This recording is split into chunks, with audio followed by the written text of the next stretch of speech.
I'm gonna push live on YouTube now.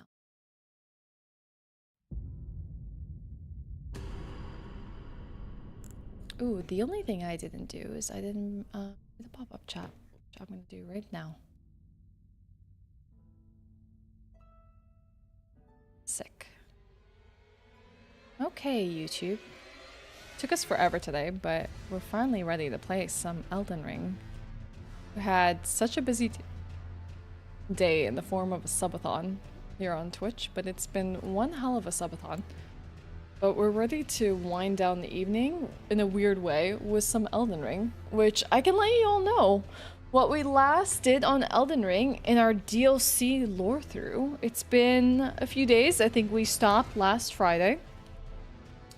Broke away for the weekends, but we are ready to continue.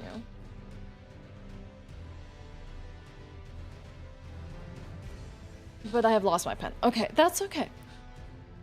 Last time on Elden Ring, and avert your ears if you don't want spoilers, we reached a very, I would say, intimidating place. It was scary, foreboding, in every sense of the word. It is called the Abyssal Woods, and I believe it definitely is up there for me in the scariest sort of like environment pieces they've done in the Fromsoft game. Whether we're gonna feel the same way about it today after leaving it for a few days to sit, I am uncertain, but basically it is an area where all the warnings will tell you something awaits for you inside. Don't let it see you. Even your steed, Torrent, is so frightened that you cannot summon him again to help you traverse this area. And that's where we last left things off. Exploring this area. Trying to find not only a map fragment in it, but where to go. I think the environment definitely took us by hold. Other than that, what did we do last time? We beat Commander Geiss. We got to learn some interesting lore about him. Who he is, who his relations, who he's connected to, and some other interesting trivia. We got to learn more about the Dryleaf sect. We got to find a bunch of bosses like... Did we do Rakshasa? We did the Rakshasa and Red Bear and Rugolia and a whole bunch of bosses. A whole bunch of them. Yeah, that's a lot of time on the clock. With that being said, let's continue from the Abyssal Woods. It was fantastic. Weather was around 23 Celsius all weekend, so perfect to run around Rotterdam. Met so many lovely new and old people, and had some awesome food too. That is good to hear. Oh my god, I think something sees me. Oh crap, oh crap, oh crap, oh crap. What a bad place to start. What a bad place to start. Oh my god, it instantly saw me. All right, hold on. Let's traverse back to the last site of grace we have here. Okay, so this entire area is under, let's say, a fog of war. We are uncertain of where is what. That yellow bar is madness, my friends. Madness, if like, think of the Bloodborne madness and frenzy that you have. If something looks at you long enough, you will die. And these enemies are not to be trifled with. So much so that we've pulled out our Black Knife Assassin armor, because our Black Knife Assassin armor allows us to walk and traverse this area without making any footstep sounds, which I think is really helpful. So we have our options here. We can go down this area, we can go towards the right, and we can go towards the left. So let's start off with the right. The messages that you get in this area, pork chops, like literally scare you as you come to this area. Hide yourself, make not a sound. Quietly await your chance. Combat is not an option. But the first thing that really sets the mood as you enter it has to be Torrent spooking and knocking you off your horse without warning. Oh, you can get madness from these too. Yeah, the developer comments, if anything, is what really sets the tone of this place. Yeah, don't dead open inside, exactly. So let's explore this area here.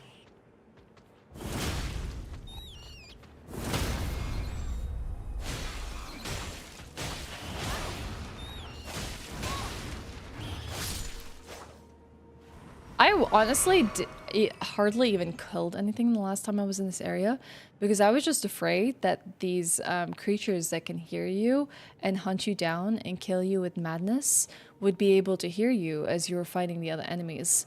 But everything here is afflicted by it. Okay, so here, Carl, what I'm rocking right now is the new Saint Trina weapon with the Mist of Eternal Sleep, and still the broadsword with square off. However, one new weapon has made the mix, and this is Milady. It's the light greatsword, and I've just kind of created a bit of a headcanon for her. Where I would imagine in their good days, Guts would probably try and teach her the ways of a greatsword, but find that a traditional greatsword would be a little bit too much for her, and he would probably get a sword crafted for her with a with one of their friends to basically make a beautiful weapon that has great finesse to it and would have a moveset more familiar to her. So yeah, I thought that, can you just imagine if like Guts did that for her? I thought that would be extremely sweet.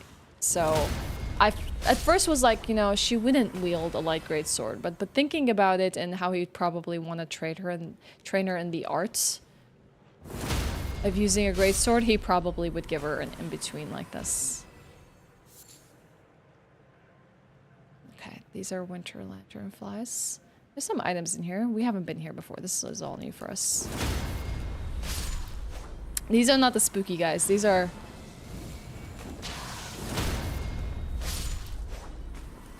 viable enemies for you to fight. We fought someone akin to them. Nice item location. His name was Jory, Elder Inquisitor, and he was the fight prior to getting into this area. Smithing stones. Where are we right now? Hugging this wall. Okay. Ooh, a shadow tree fragment. That is most welcome. Do I need to put the game volume up, chat? Let me know if it gets too loud or if it is too quiet. It might be quiet in this segment just because this area just seems to be naturally very quiet. Yeah, that guy, Zabby, was honestly really frustrating.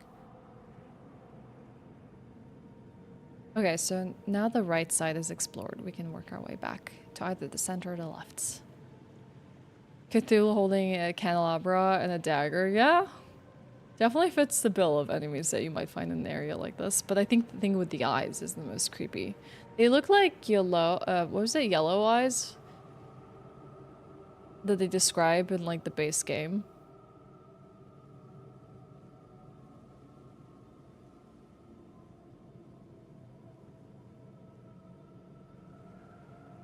I'm so glad I had the black knife armor on me.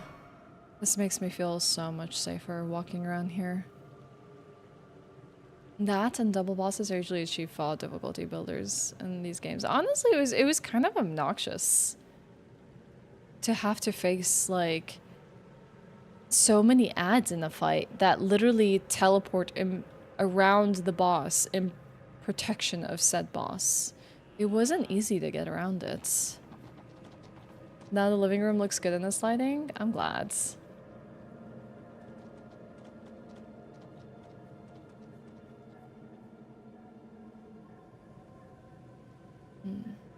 I don't know if I've been towards this tree. Maybe not. We really gotta find this map fragment. It will make things a lot easier for us. Even the sheep will attack you. They also are affected by madness.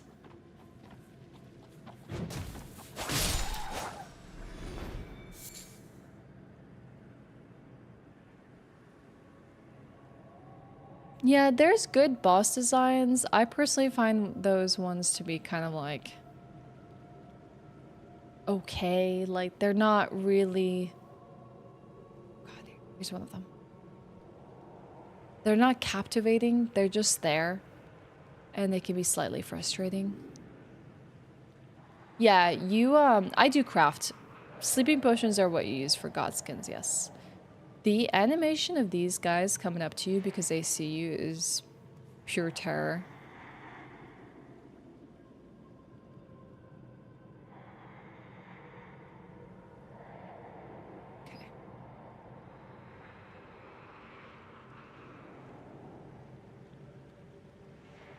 walk forward.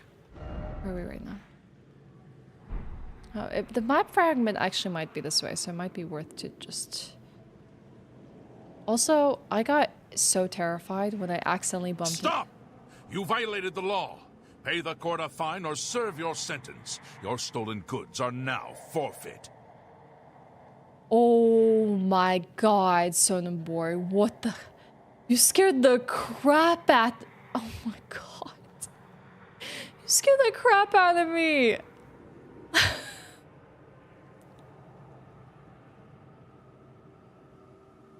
Oh my gosh, I took that... I was like, wait, what the heck is making... I thought it was like the enemies talking at me, and then my brain's like, no, they wouldn't talk at me. Yeah, me too. I thought it was in-game as well. Like, for a moment, my brain was like, huh? I feel like the map fragment is this way. Jeez, Sonambori, you got me good. Ashe, I have been busy at my new, but you are the best, thank you. Oh, Alex, it's so good to see you. Thank you for the 11 months. You're new, what? What have you been busy with? Oh my god, I'm glad that you have things going on for you. I hope things are going well. Happy Monday and very, very good to see you. Thank you for the support.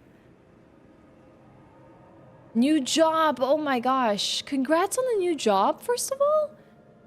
That's awesome. And I hope it's a good kind of busy.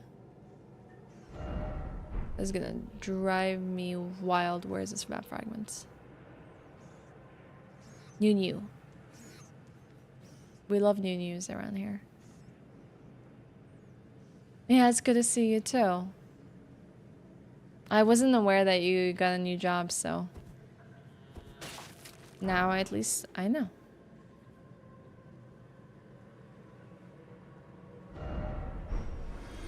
Absolutely terrifying. I wonder what died that gave me those runes. It could potentially be on this ridge, or it could be somewhere below it. Whoa, whoa, whoa, whoa, whoa, what can see me?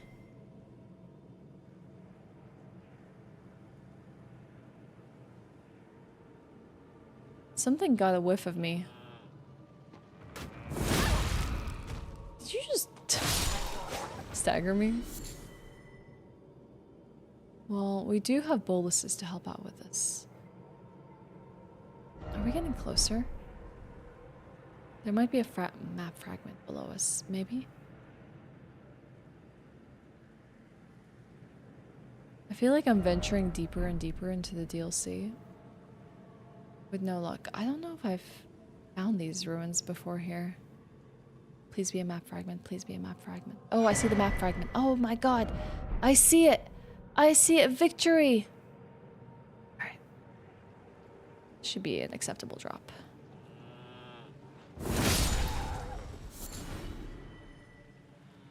Okay. Woo! The abyss. Finally found. Okay, we need to learn some lore about this. Okay. Let's see if we have safety here to read some lore. A thick forest sprawls at the depths of the ravine that is untouched even by sunlight. Known as the Sanctum of Sage Midra, and is a region forbidden by the horn scent.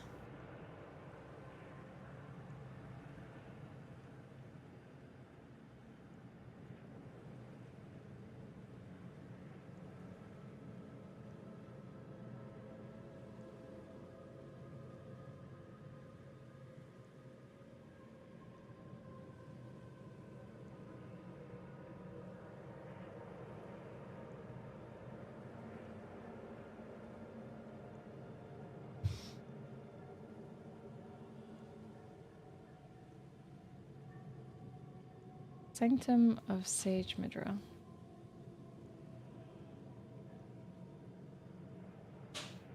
Okay. We're just taking notes here. You probably won't see that on camera, but I have a notebook on my side. Will I take notes in for any pieces of lore or context that will help us piece together the overall picture? Some more boluses. Making fried chicken is exhausting. Oh, 100%. It's definitely not one of those things that, like, I don't know, like, it tastes great, but dang, it's like such a time investment.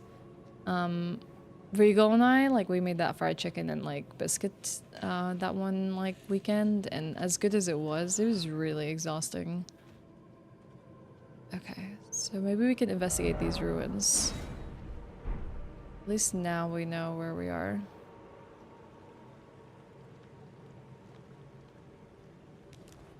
It's almost ready at least? Hell yeah. What kind of fried chicken did you make? Was there any kind of specific recipe you went for?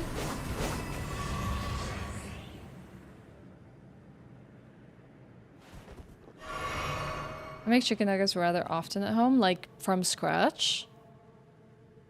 Because I like chicken nuggies as a backup in the air fryer, but I don't necessarily make them myself. What do you use? Like, do you use like processed chicken or do you grind it down yourself? Double breaded too? Heck yeah. Yeah, chicken nuggies in air fryer is goated. So good. What the heck? It just started raining all of a sudden here. Gotta get the potatoes first and then you can fry the chicken? Alright. Just buttermilk batter, flour, and breadcrumbs. Do you have them with a specific type of sauce or anything? Ooh, you like cornflakes batter the most. There's these strange red flowers here. Oh, it's the eye yellow.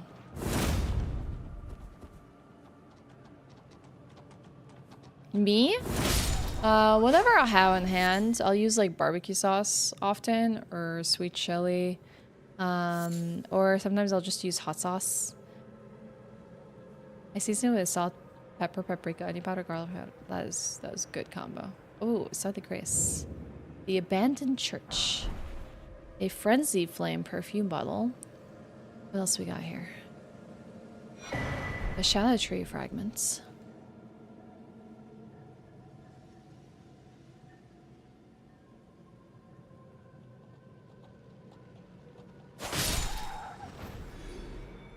What kind of hot sauce? We're using a brand called... Can't even remember what it's called. It's from the UK, and there's like all kinds of like peppers. We got like Carolina Reaper, we got like your typical Louisiana hot sauce, and we got this like Indian pepper sauce, which I can't remember what it's called right now. You buy oil and spray to be able to make chicken nuggets in the fryer. Do you need the oil on top? Just chicken breast and you dye. Oh, so they're more like chicken tenders more than like real like nuggets in terms of ground down. Regal as well, yes, he is. We just had him on stream just a little bit ago, Alex. We were eating some spicy ramen together. We've been thinking about this time, like going on stream to go to Max instead of McDonald's to just continue the tradition from last subathon, take everyone out. But we haven't set that goal just yet. Okay, the Frenzy Flame perfume bottle. From time to time, perfumers set out on journeys to pursue new aromatics and flower gardens. Yeah, I can tell that. Yeah, interesting that the eyes of yellow grow here. Maybe this is where they came from originally. Maybe this is where the frenzy comes from originally. Okay, and this side of Grace is the church ruins. Okay. Yeah, they were good times. We had a really good time with that stream.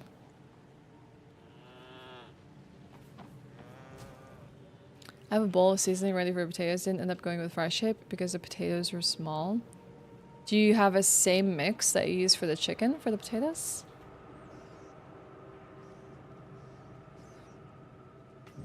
The nuggets, I have to apply oil to them. I have chicken strips that are fine, but they have oil pre-applied to them. I feel like that most stuff I get from the freezer section typically is like pre-fried, so they do have a bit of that like oil on them, so I never really feel the need to apply it myself.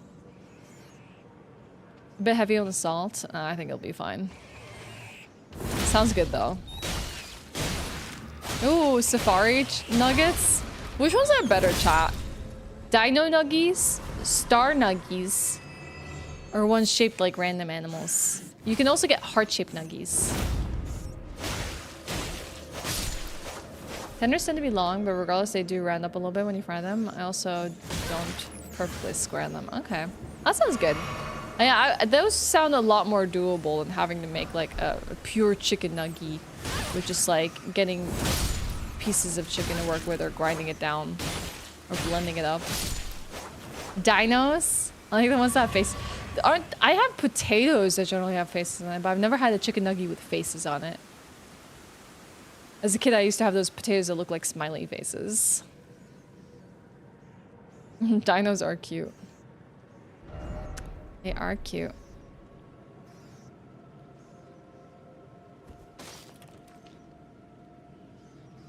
Favorite dino? I like the... Is it the Bronchosaurus? Is that the one with a long neck? I like those dinos. Or nugget shape. I know up here. Usually then frozen food can be prepared in an oven. They're good from air fryer, but some of them need to have oil on the fry properly. That's fair.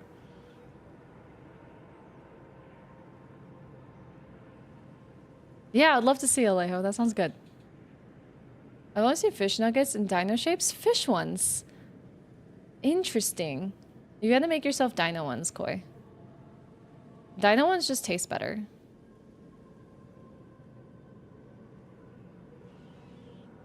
Learned that from a documentary called Jurassic Park. Dang, me too. We watched the same documentary. Oh, Brachiosaurus. Okay, thank you. So which is Bronchosaurus then? More clarifying boluses.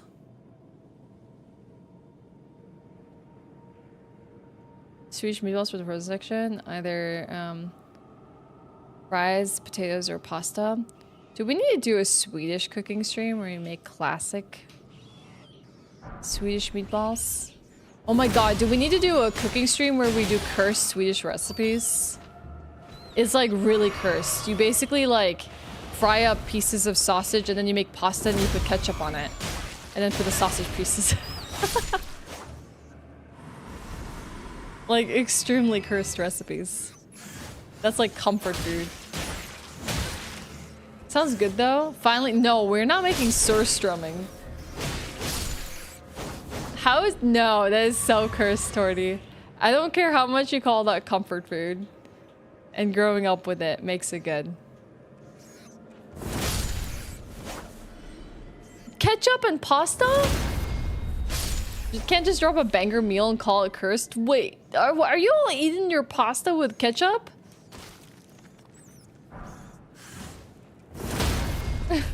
Enjoy, Decoy. Oh my god, it's CB. Yo, CB. Hey, how's it going? Hey, Hannibal. Is it supposed to be Hannibal Lecter? Pontus indeed. Senor Kefka. Hello, everyone. Hi. My name's Ashe. I'm doing a subathon. CB is the man because he helped me out recently.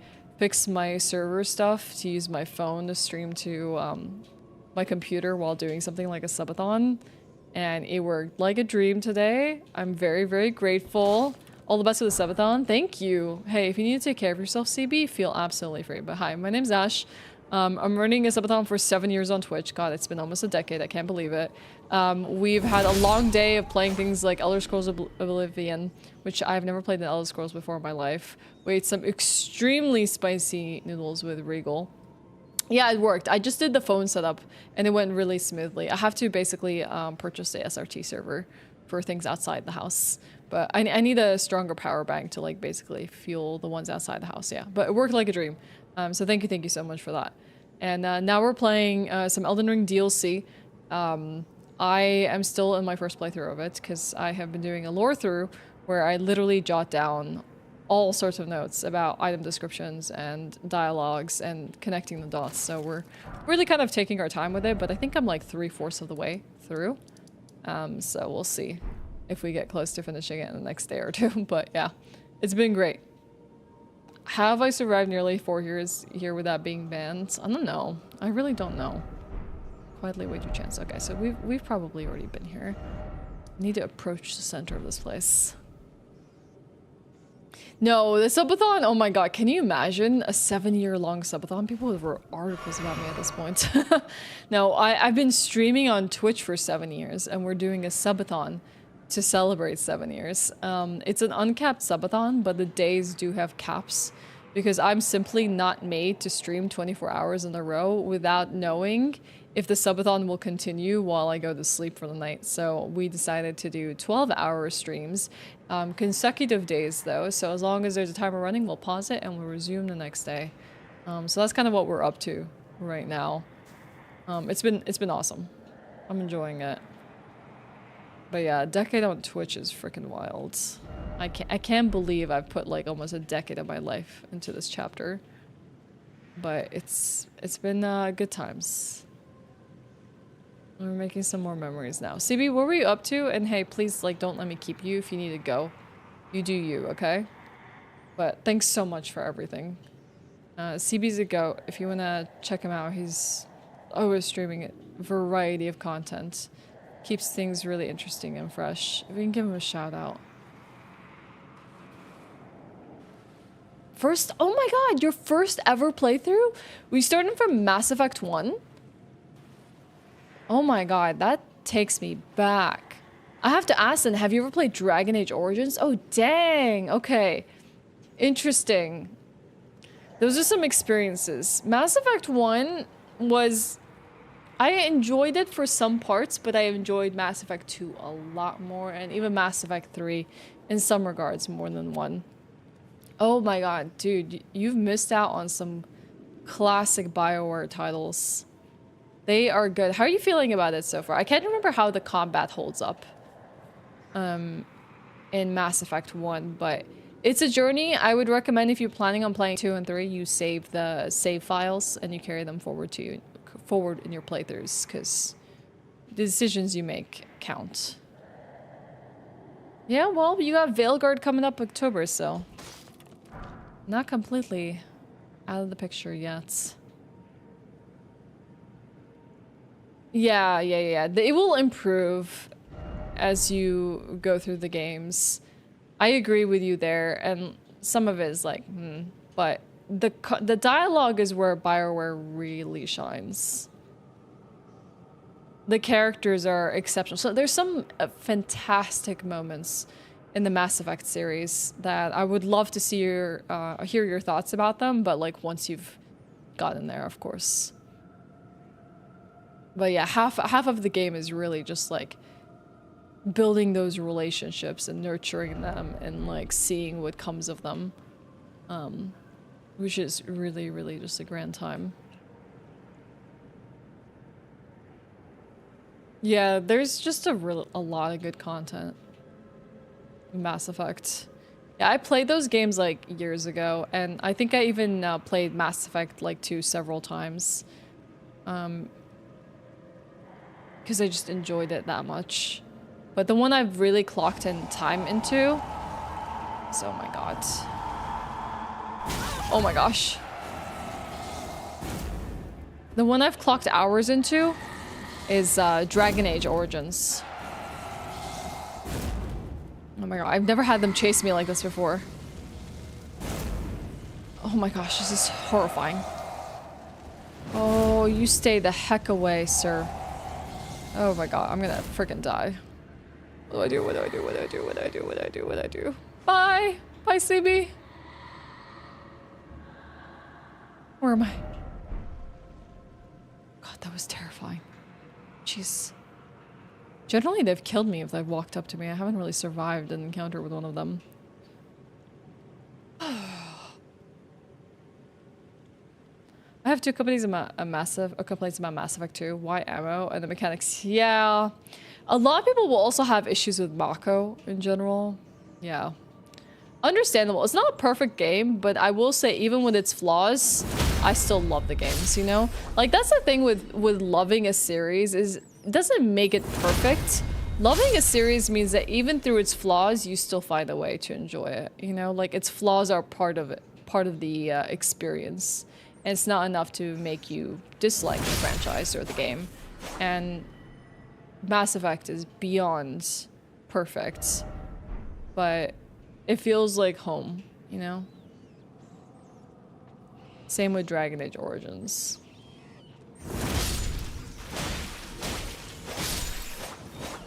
Least favorite in the trilogy. That's fair.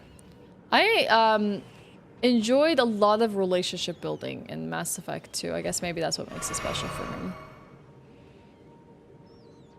And I disliked some choices they made with some like characters that I was particularly invested in, but you know. I have good memories of that game. There's more Eyes of Yellow.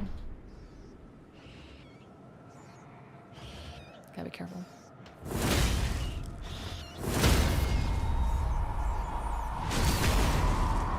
I think they know. I think, oh god, I think they, oh my god, oh my gosh, oh my gosh, oh my gosh, oh my gosh, oh my gosh, I am dead. I've stared into the eyes. Oh my god. Oh crap. Yikes. That was one of those instances where we might not want to attract any attention. My go-to romance? Honestly, I never really got to have my go-to romances in Mass Effect. I kind of really locked in on my first choice of romance in Mass Effect 1, and I kind of regret it. Because I feel like, in hindsight, I would have gone somewhere else. But also, one of the troubling things about early BioWare days was I didn't have the flexibility of romance options, because back then, and I understand that it was like, you know, sexuality of the characters, that they may or may not romance a male or female character, but I went Commander Shep, FemShep. And she didn't really have all the romance options I would prefer. And I was just locked into whatever FemShep could romance and not necessarily what I want to romance. So, oh my god. Hi, Chrissy! Hey, Deathwish. Monochrome, Music, Maniac, Symphonic Sky, Pings. Oh my god, 2 raids back to back? Oh my god, Katie kidnapped you? That is literally a double raid. I've never had 2 raids come in so hot after each other. That is so wild. Thank you, Katie. I appreciate it. Hello, Maxi Bob. Hello, Bull. Oh my god, we got Chrissy and the Katie raid happening back to back. Thank you so much. Not even coordinate. That is freaking wild. Thank you so much for all the love. Hello, Simon. Yeah, that was not intended, but it worked out like a dream. If you don't raid Katie, we'll take your lunch money. Oh crap, Kaido? Dang, what are we gonna use your lunch money for? We can't have that. Lunch money is so important. I would look forward to lunch when I was a kid. Thank you, Chrissy. I appreciate it. Thank you, everyone. Thank you for so much for the raids. Hello, if anyone doesn't know me, my name is Ashe. I am playing through the Elden Ring DLC for the very first time. I'm doing a lore through, so we have a lot of emphasis on item descriptions, the context, dialogues, NPC quest lines. We are trying to put all the pieces together rather than having lore explain it for us. I'm even trying to dabble in a bit of lore videos myself. I am doing my subathon for 7 years on Twitch. It's been one hell of a journey for me. And as you can see, there's like timers and elements all around. The chaos is part of the subathon. Unfortunately, we generally have a bit more of a minimal display at that point, but I think it's worth it to make some memories and have some good times with people. Yeah, sheesh, 7 years, right? Like nearly a decade. But yeah, I'm, if you want to know something about me, I'm a big foodie. I love food. Please talk to me about food. I will talk my heart out about it. I dabble in a bit of speedrunning. I have been a host for a good period of the last few years. I do charity marathons as well, lots of donation reading. I'm a variety streamer, play a lot of variety games, but the Fromsoft titles have a big place in my heart. We play a lot of retro titles in the last few years because there's so many games I missed out on, including this year we finished Final Fantasy VII OG for the very first time. That was an experience. In the past years we've done things like Metro titles. My favorite food, that's always a hard one because I feel like it depends on my moods and like even just different eras in my life, but I feel like right now I am like really in love with stir fry, like any kind of stir fry. incorporate a lot of vegetables, different kinds of sauces, make it with ramen or rice. I mean, sorry, noodles or rice, or just eat it on its own. Stir fry is so freaking good. But I always will take comfort foods like lasagnas, shepherd pie.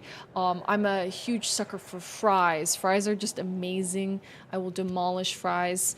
All sorts of food. I'll eat all kinds of cuisines, and I just have a love for different things. Lasagna is just like one of those things that also just gets better over a few days. Like you can put it in the fridge and then you reheat it and it's still freaking delicious. Yeah, fries with nuggies, great. Egg fried rice, delicious. Pasta, if I do pasta, I will always make something with a vodka sauce minus the vodka. So basically it's just a creamy marinara. Or I'll make like a butter-based pasta. So I'll use butter as a sauce with a bunch of herbs and some garlic, and that makes like a killer pasta. But if not that, I will make like a plain pasta and serve it with my Italian, it's not franchise. I will make piccata, chicken piccata. Yeah, tagliatelle is really good. That actually goes really well with piccata. If you haven't seen a piccata dish, I highly recommend that you look into it. It's chicken dredged in flour, cooked, and then cooked in this like chicken broth lemon sauce with parsley and parmesan and stuff. And then you serve it with some tagliatelle. And biryani is amazing. I learned how to make a okay biryani from an ex of mine. He was from Pakistan. And honestly, I wish I could make biryani as good as people from that region overall, whether it's Indian or Pakistan or whatever. And that is freaking good. I would love to learn how to make a good biryani. I learned some tips and tricks, and it's all about the layering and when things go in which stage, but like I could not make a biryani myself. I have to get good at it. But yeah, curries are always a go-to, like whether Thai curry, Indian curry, they just hit the spot in terms of comfort. If you're from India, you could send me some.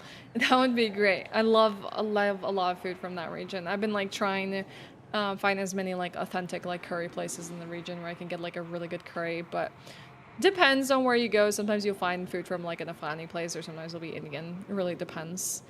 I grew up with a lot of like restaurants around me that were very specialized in Indian food, and so it was like a part of my growing up. Fries, nuggets, special strawberry shake afterwards is such a guilty pleasure. I've never indulged in the shake and fries combo, but I will always dig fries. Also, by the way, Katie, Chrissy, if you need to go do you post-stream, please do not let me tie you down here. I am a yapper. I will talk my heart out, and I'll love to ask you like a million questions, but I'm sure you need rest, food, relaxation. You just need to step away from the computer, take care of life. Please do that. Yeah, treat yourself to Indian food if you want. Thank you so much for trusting me with your community, and I hope to take care of them as we like are in the last few hours of day 1 of our subathon here. Yes. Go. Eat. Ashe casually discussing delicious food is the scariest enemy in the game logs. Pastor is pretty Brad. Yep. Yep. No, this is definitely me. Indian, what'd you get, Carl? Yapping? Yeah, I'm a big yapper. I need to make a yap emote. I had chicken biryani earlier this week with some awesome aluna. That sounds really good. Yeah. Well, have a good one, Katie. Enjoy your look. Thanks for being here. Hello, Dragon. It's good to have you. Welcome in. We're just welcoming in a few raiders as we progress through the Abyssal Woods. Passionate yapping is the best part.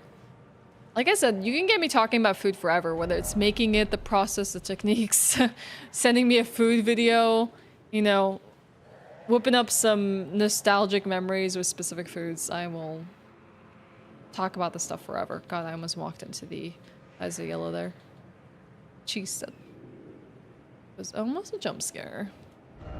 I think we're almost, I feel like, moving towards an area we haven't been to. Yeah. Oh my god, Captain Bear! Ashe is doing a subathon? Wow.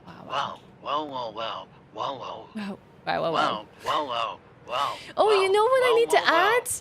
Oh my god, I need to ask for help for this. I want to add, you just reminded me, Captain Bear, of that one song from Rebirth. I don't want to spoil it in case anyone wants to play it, but it basically goes bow wow wow, bow wow wow. It's such a cute song. And it's just like this like small little chorus of just like song going bow wow wow bow wow wow. I kind of want that as like a blurb alert. Best song they ever did. I agree. Thank you, Captain Bear. Thank you for the 500 bits. I appreciate it so freaking much. Thanks for the support. I think I've been to this one. No way I'm back at the Divided Falls. I can get it, yo koi. That would be amazing. I shine big time when I'm talking about food. Thank you. I'm an idiot about food. I got tandoori chicken wings and chicken tikka masala. Almost went biryani, and Frosty got butter chicken and samosa. Oh, shot samosa. Dang, that sounds freaking good. I will always need to have two things to complement my Indian. Whether I make it at home or whether I buy it, is naan or pompadooms, I think is what they're called, or raita. And raita is this like yogurt salad that you can make with like tomatoes in it and cucumber. At least I do that, and then I put like spices in it to give it a spiced flavor. And then I would love to have like some of that as like a way to kind of like cool down from the heats of the chili, or just like a nice kind of side, the contrasts. Okay, well, we took a wrong turn here somewhere. It's weird how I've been to the other side, but maybe I just haven't hugged the left side of this place. I feel like I'm missing something big here in the Abyssal Woods. A turn, a corner I haven't made. Maybe you can enter this rock area somewhere. Was this hard for you to traverse, Carl? Because it really feels like it's a bit of a labyrinth.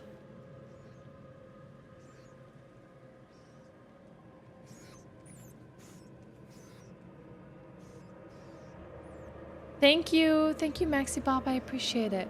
Yeah, if anyone needs to dip out, feel free. Completely understandable. We'll be here tomorrow and the day after and the day after. So we got a lot of good times ahead.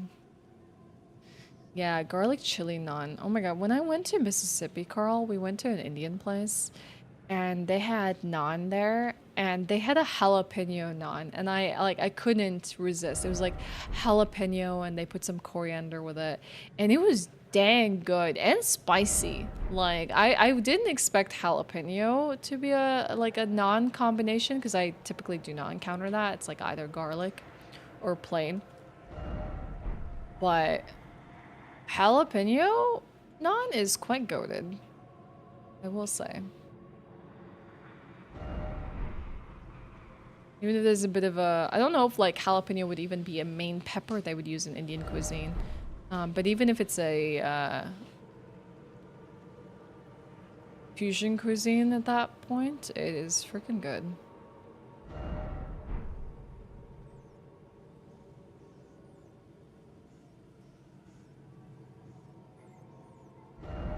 I'm actually lost. Is there anything here that gives you an indication of where you have to go?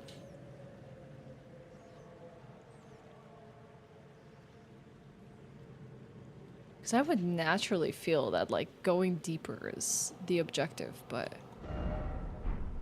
going deeper doesn't seem to be taking me anywhere. Killing all those madness guys the other day? Dang, I haven't even tried to embrace them that way to max. I was like, hell no. The loathsome Dung Eater. Yep, he is an Elden Ring character. I found One Winged Angel sung by Miku while looking for the other song. Yo, I had 69 runes, and now I got messed up by an animal dying. Food picture has been posted. Sick. Okay, I will go take a look at that in a second.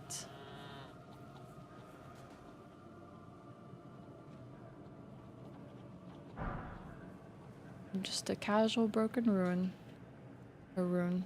I need to traverse upwards and not downwards. Well, I'm expecting and I don't want spoilers, but someone called the Sage of Midra in this area because the map indicates as much. Let's see. Alejo. Ooh, Alejo sent me their nuggies. Dang, that is a crisp there. You got a really textured crisp on those nuggies, Alejo. And, let's see. Ooh, dang, you whipped it up with some black beans too? That burger looks really good. Well, you got like a slice of like cheddar and some fresh onions in there. That sounds delicious. When you find peak by accident.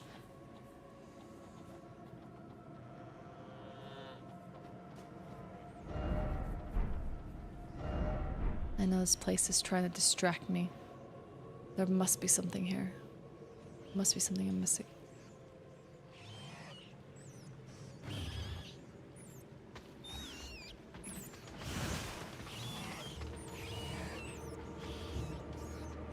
I normally don't do this because I try and figure things out myself, but I just kind of want like a clue, chat. Is there a boss in this area? Yes or no? That's all. I don't really want to know where or how or what. But I feel like this place needs to lead me towards something and it hasn't done so yet. Yes, okay. We might be closing in on something. I don't know if we came from here. This is where we came in from. Oh, god dang. If this is where we started, and this is where we headed to, and this is the other side, and this is the church ruins. What the heck? Wait, let's start from here. Oh my god. Favorite cooking show tomorrow at our work's canteen. If I remember, I'll take a picture for you. Alright, Zabby. That sounds exciting. What's the cooking competition involve?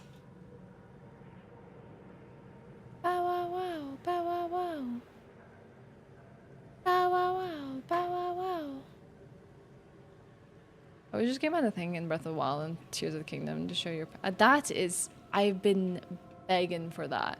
That is the coolest feature I've seen on any map traversal in big open world games. It's just like the path you've been on is such a desirable gaming trait. Like, my god, I have ADHD. I don't even remember if I took the right path earlier. Oh, oh, oh. Oh, oh, crap. Oh god. Oh no. Oh my god. No, no. Keep running, keep running, keep running, keep running, keep running, keep running, keep running, keep running, keep running, keep running, keep running, keep running. Path above me. Keep running, keep running, keep running, keep running. Bow wow wow, bow wow wow. Ah! Stop it, you. Yeah, I just was talking about Alejo. I was like, dang, that's freaking textured nuggy. Got a lot of crisp going on there. Looks amazing. Love my times. Seeing how many times I died at the same Lionel. Same. It's not competition. Usually we poll to vote for food we'd like. And the next one, the chef comes over and makes it on the spot. Oh, sick. That sounds really good. Chinese style duck breast and rice noodles tomorrow. Joy. Sounds really delicious. Yeah, I figured it was something like panko with how textured it was. Gonna try cereal next. I tried, cause like Soderborg sent us a video from a YouTuber called Brian, who made chicken karaage. And they recommended Alejo. This is obviously this is chicken karaage, not exactly like your conventional chicken, fried chicken. They recommended potato starch. And if you like double coat it and you like basically sprinkle your potato starch with water using a spray bottle, you'll start to build those like clusters and clumps. And when you like try to pad the chicken down with the flour and the breading, those clusters will all get patted down into the chicken, and then you triple fry that. So you'll fry it for like a few minutes on each side, take it out, fry it again, and then shake it out and fry it again, and then you get like a really super crispy like exterior. And I tried it and it was freaking delicious. Let me show you my fried chicken. Oh, hi Bruno. Happy big subathon Friday. Dang, it's already Friday? Did I lose track of time? No boss, but 2 enemies that drop stuff? Now I'm getting conflicting responses. Boss or no boss in this area? I definitely fought a madding hand, and that gave me an item. But I haven't found, at least not that I remember, anything else. I'll send you my chicken over the hill.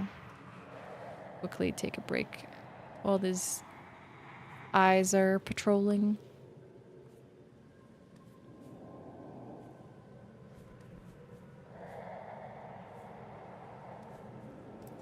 How about I'll throw in a food sizzle video too.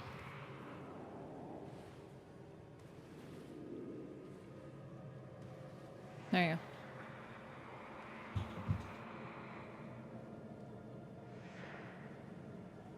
I'll be here till Friday. True. I will be here till Friday. Oh my god, I got up at the wrong time. Hack these guys, hack these guys, hack these guys, hack these guys. Oh my gosh.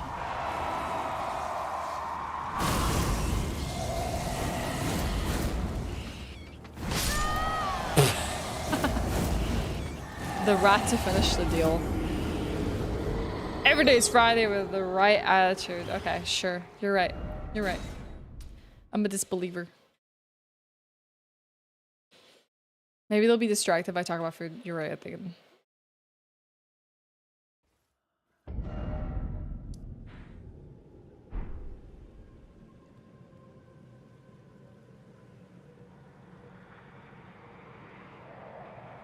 Friday doesn't exist when you worked retail? Dang, that's dark.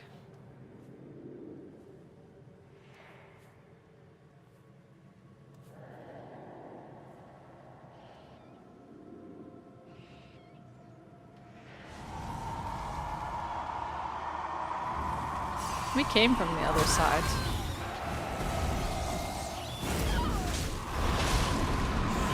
We came behind this rat earlier. I don't even know if I'm heading in the direction that will get me any closer to where I want to be.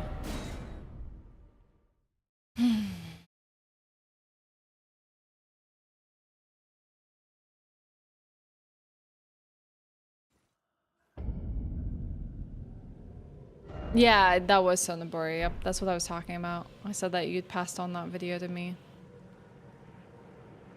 If I can get up to this upper region here, there might be a chance for us to explore some more, but I don't think there is. And just the fact that I don't have torrents really limits the verticality of my exploration. So unless I find a path... God, I keep getting way too anxious.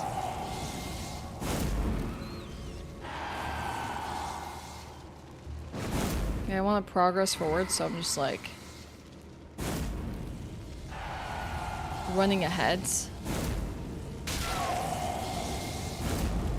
I shouldn't be.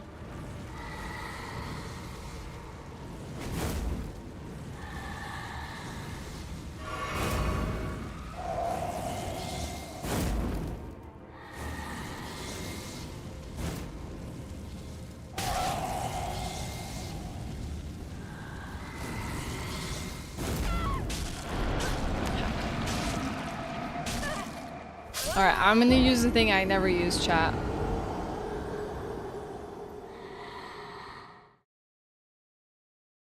Hey. This is my call a friend option. Call a friends.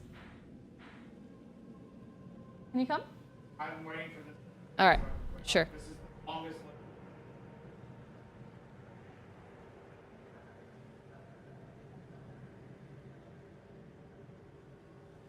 Okay.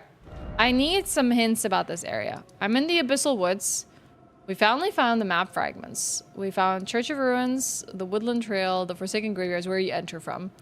The This is the Divided Falls. That part of this area? I think so. Because I think it's the other side of the arena. I believe I got to this one. I was like, oh, I Yeah. already sat on this. You don't know where to go? I want to know if there's a boss here. Whatever. Sort of. There's a dungeon. A dungeon? Sort of. There's like an area. There's like a... Is it hard to come across? Especially because this place is huge. Do you have any hints for me? Go south. Where's south? Like here? Like there? Oh, maybe I don't think I've traversed this way. Try to go there. Okay, alright. Thank you. Alright, use phone a friend. Make sure you have 50-50 for the $1 million question. The first time I phoned in a friend for the DLC. This place is vast. Okay, nice.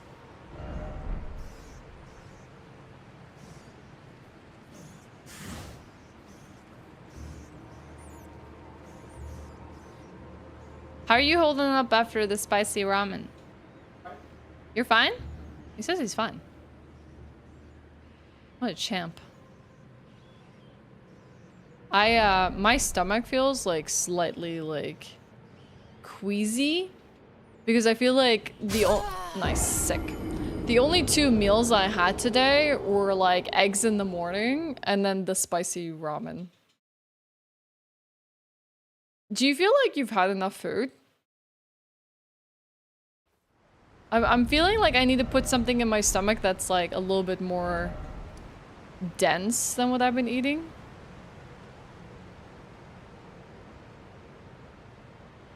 Maybe something that soaks up all that spice would be good. I wish I had like some shortbread cookies. Maybe something buttery. Yeah, I wish we had torn, but I understand what kind of setting they were trying to create here. Chocolate ice cream. Yeah, I feel like that's running low. We're gonna need to buy more chalky ice cream, chat.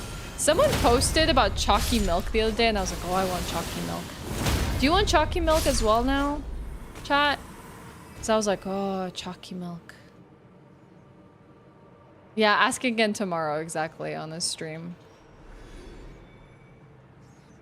It's funny because I went to lie down for a bit and you all had the ramen and I was woken up with the screams coming for your speakers.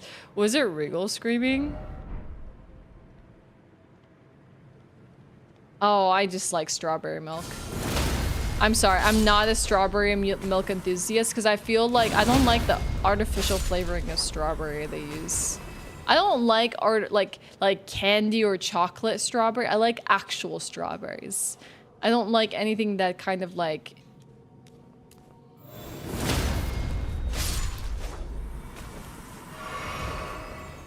puts in flavoring of strawberry in the food. It's all or nothing. Peach mandarin milk? Dang, that sounds really good. I have this like so the brand of oat milk here in Sweden makes Oatly.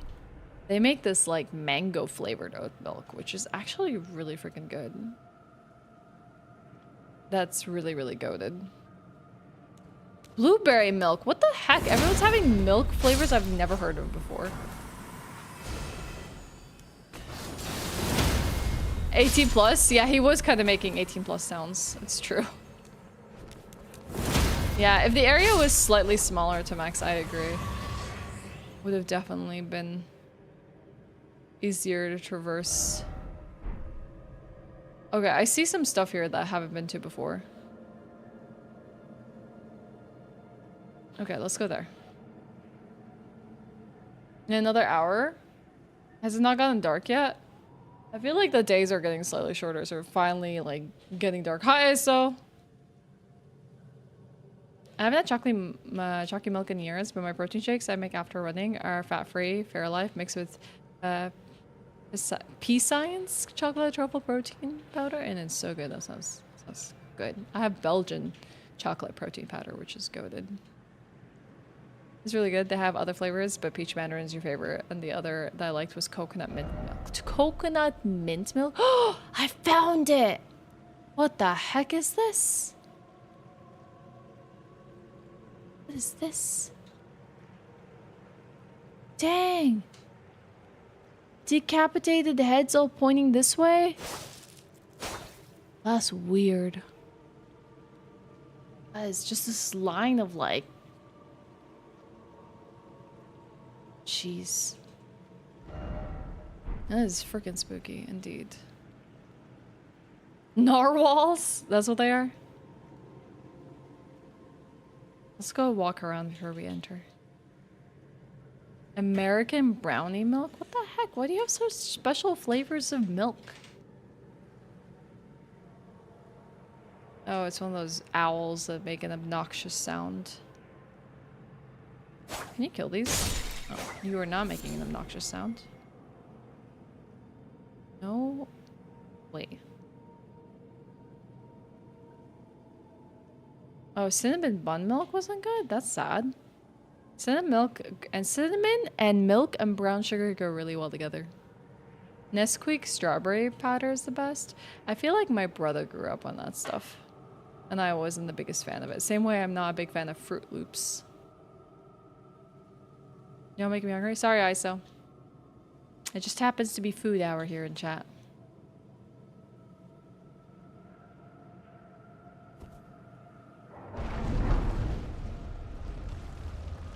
Waking up at 5 a.m. the past few days because the sun's getting up like really rude. Yeah.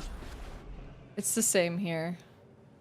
Getting up really early and the birds start to chirp at like 1 a.m. and I'm like, oh my god, go to sleep, birds. They like literally go to sleep for like 2 hours because sun sets around 11 p.m. here. And then the sun comes up at 1 a.m. and they're like back at it again. I'm like, shut up, let me sleep. And then you got the crows. All the other birds are like just, you know, happy chirpers.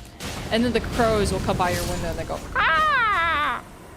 Like right at your window. It's like, oh my god, please let me sleep. Hey Parameter, I had Fruit Loops for the first time a month ago. Felt like there were less colors than I thought there'd be. Turns out most of the ingredients are illegal in Scandinavia. No way, they're illegal. They are not good. They are overrated. They taste nothing like fruits. All these like weird, like multicolored cereals taste nothing like fruits. You want anything that tastes like fruits? That's a cereal? Get something with dried raspberry or strawberry bits in it. It tastes so weird. It's like such a wacky flavor. I don't understand what it's supposed to be. Nothing like fruits, nothing like candy. What is this place? Swollen grape. Oh, this is where the Shibriri stuff comes from. Good stuff, good stuff. Eyeball of the frenzy flame that has swollen from within. Marked with fingerprint burns. Proof of having being touched directly by the 3 fingers and wrists.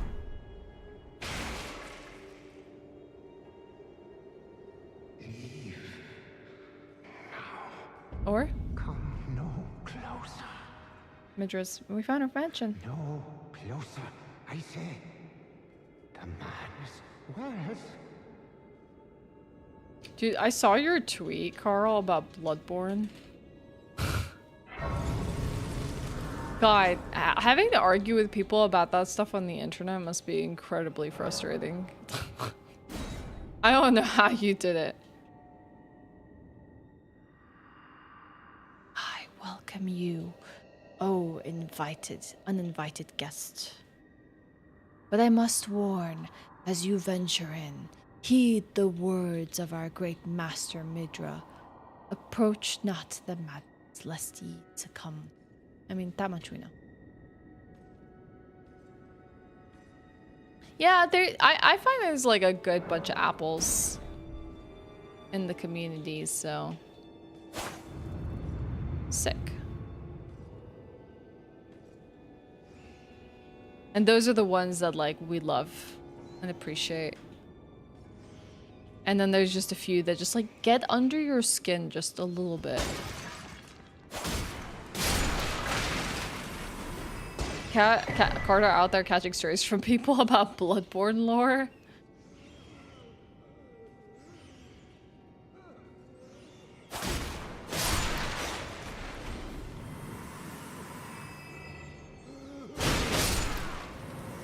My favorite was reading all the comments recently on, oh god, the madness. On Nova's videos that IGN posted on like Instagram and TikTok, and how many of them are like men who refuse to believe that Nova is legitimately doing one-handed challenges at the games. Because it's a classic. There's no way she did that. Or not really impressive. Yeah, there's something else. It's like, dang. They really just want to tear anyone down, but mostly women.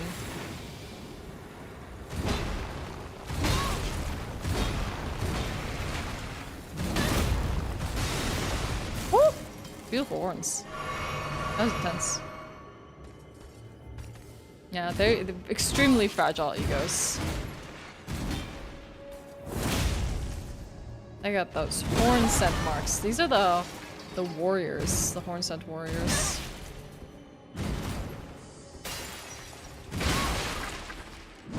I might die.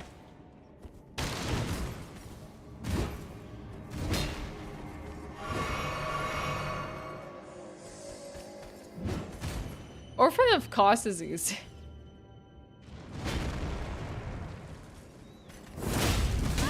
I mean, someone might have had an easy time with Orphan of Cause, but I don't think the general community consensus is Orphan of Cause is easy. In any fashion or form.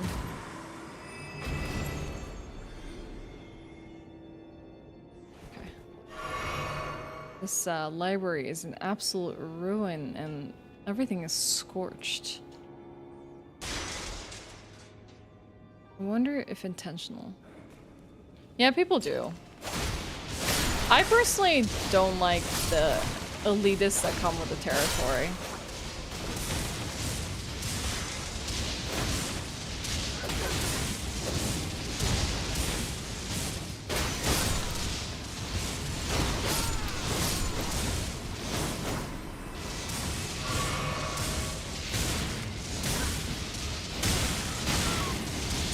What is that?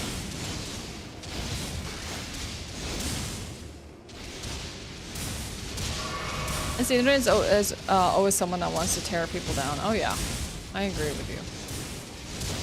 100% agree.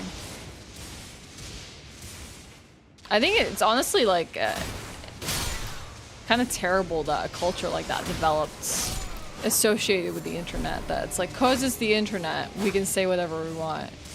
Cause it's the internet, you know? People have taken way too much pride in that. It's kind of scary, actually.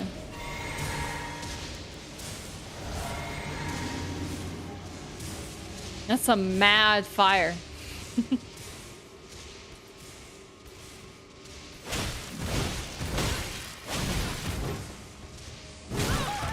Was that a Rolana combo right there? Dang, the way he brought his blades down like that. Kind of felt like Rolana's combos. The way, like, he uses 1-2 swords. Okay. Let's make sure that nothing is chilling here for us to pick up.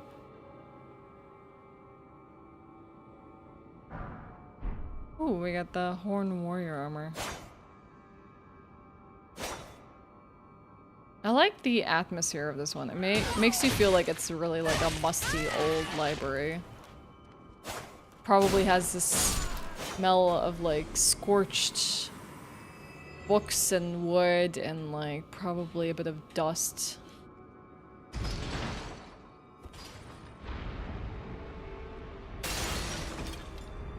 I wonder if that door opened or something else is changing. Something else that's larger is moving.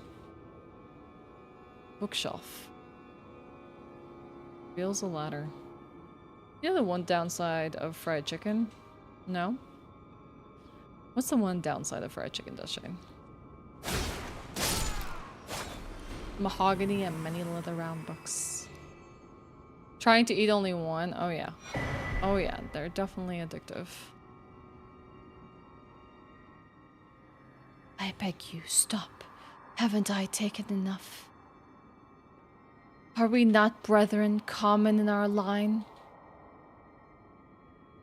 And yet, you offer only cruelty. I ask, what crime did great Midra commit?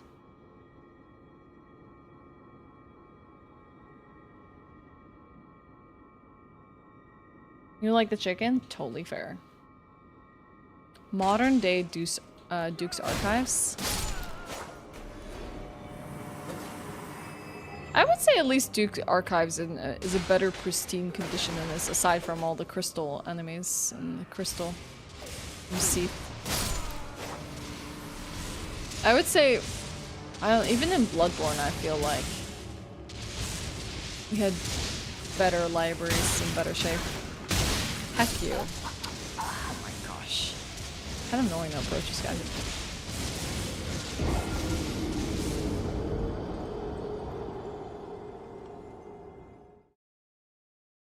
Today you demolish grilled wings for lunch, but I prefer them from a different restaurant, but that wasn't open tonight. Oh, shame.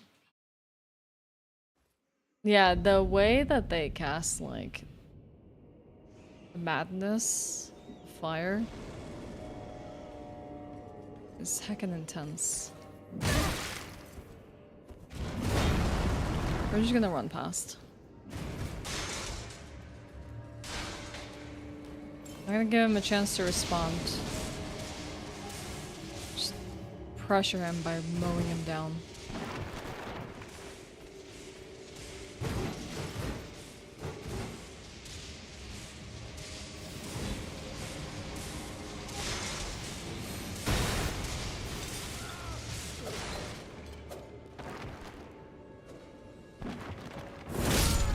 Nice. Okay. That's taken care of. Let's see what item lurks here and then grab the ladder upstairs. The Surging Frenzied Flame. Spirit Gravestone burned by Frenzied Flame. Spirits are eternal, yet Frenzied Flame melts them away regardless. No wonder the horns that forbid the flame's use. Ooh. Interesting lore we just learned. So we found these stones before. They're called the, like, Rau stones or whatever. They found them in Rau ruins, and they have, like, this little nest hole that you can embed a spirit or a sprite within. I think this is the same stuff. It could be something a little different, though. Because the Hornset did research there.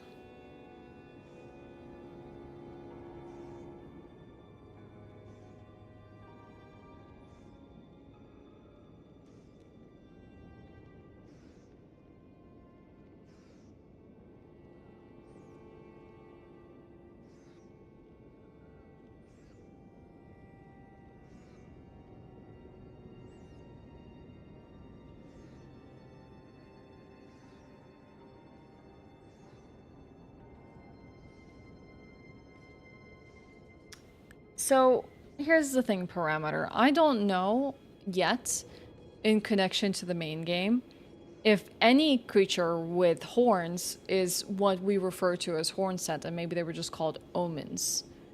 Or what we know as omens, or maybe they're not even linked. Maybe it is actually just what Mog is. I need to go back and look at the models. However, the Hornsent are a race within the lands between that naturally grow horns, and they put a lot of emphasis in both the spirality of said horns and the themes, and believe that it makes them like divine, or like the higher echelon of like society, or the ones to be blessed with all these like blessed by the gods themselves, essentially. So they really believe that they're kind of like the highest race within the world. And there are like many types of Hornsent, from like the casual civilians to warriors to academics who basically research a lot of the ruins within the lands. You got the sculpted keepers, and you got like all they're so multifaceted within this universe. So much so that they spurred the hatred of people within the lands between, that Marika sent Mesmer to basically burn them down and get rid of them. I don't really know the exact reason for them doing that, other than potentially for the sake of conquering people. Maybe there was a fear there. Maybe there's a missing picture here. I have a feeling it has something to do with Marika and some traumatic memories that she has. But from descriptions we learned about the Horn Scent, they're not exactly the innocent side of the story. They're both like oppressors and conquerors. It just happens the Horn Scent is the losing side in this case, when Marika sent Mesmer to burn through them. But the more interesting thing is, like, again, yeah, are people like Mog and Mogwin related to it? I'm not 100% sure. I need to look into it. How do the Omen fit in this picture? And then also, the Crucible itself. The Crucible, for some reason, it like entices the growth of horns in like creatures that typically don't grow horns in this. And then like you'll see like Horn Scent as specimens in a storehouse in Shadowkeep as well, which I'm kind of interested. Why is it that, is it Mesmer? Like, who does Shadowkeep belong to? Is it Mesmer? Was it Marika? Why are they studying the Horn Scent? What is their significance there? There's just a lot of these like loose connections that I can't wait to like be able to like get some more answers that kind of piece all the puzzle bits together. But sticking out of their heads, uncertain, because we've seen a lot of beheaded characters like that throughout the DLC. Like around the world, they will hold things like gestures or items. Like one I found earlier in the DLC in a place called Bonnie Village was a statue just like that, decapitated and holding up a gesture, open arms, kind of like Marika's in these churches, with the "Oh Mother" gesture. What I haven't been able to do so far, chat, is like either I haven't found all the pieces of the puzzle, or I haven't gone as far as like be a little speculative and creative with what things could potentially mean and how they may link to one another. Also, like just doing like a model study, maybe looking at some former item descriptions, maybe things about how they describe the omens and stuff, and see if there's like any links there. So yeah, deeper studies just haven't happened. It's more just been like exploration of ready available knowledge in the DLC and making what we will out of it. I don't want to die here. Yeah, I'm sure there's still pieces of the puzzle that are yet to be found, so hopefully more sense to be had once we do that. These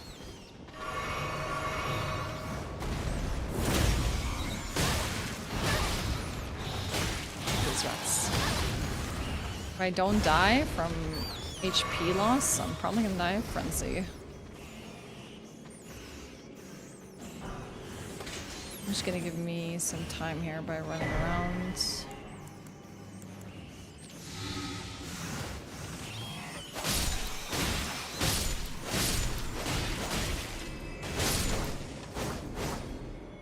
Okay. Oh, cleared.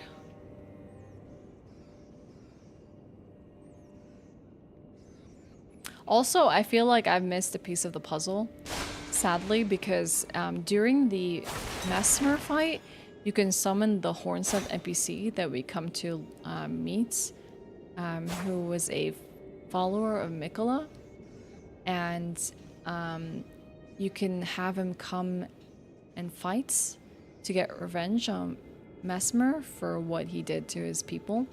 But I got so caught up in fighting Mesmer that I didn't summon him. Actually, you know what this place reminds me of, chat?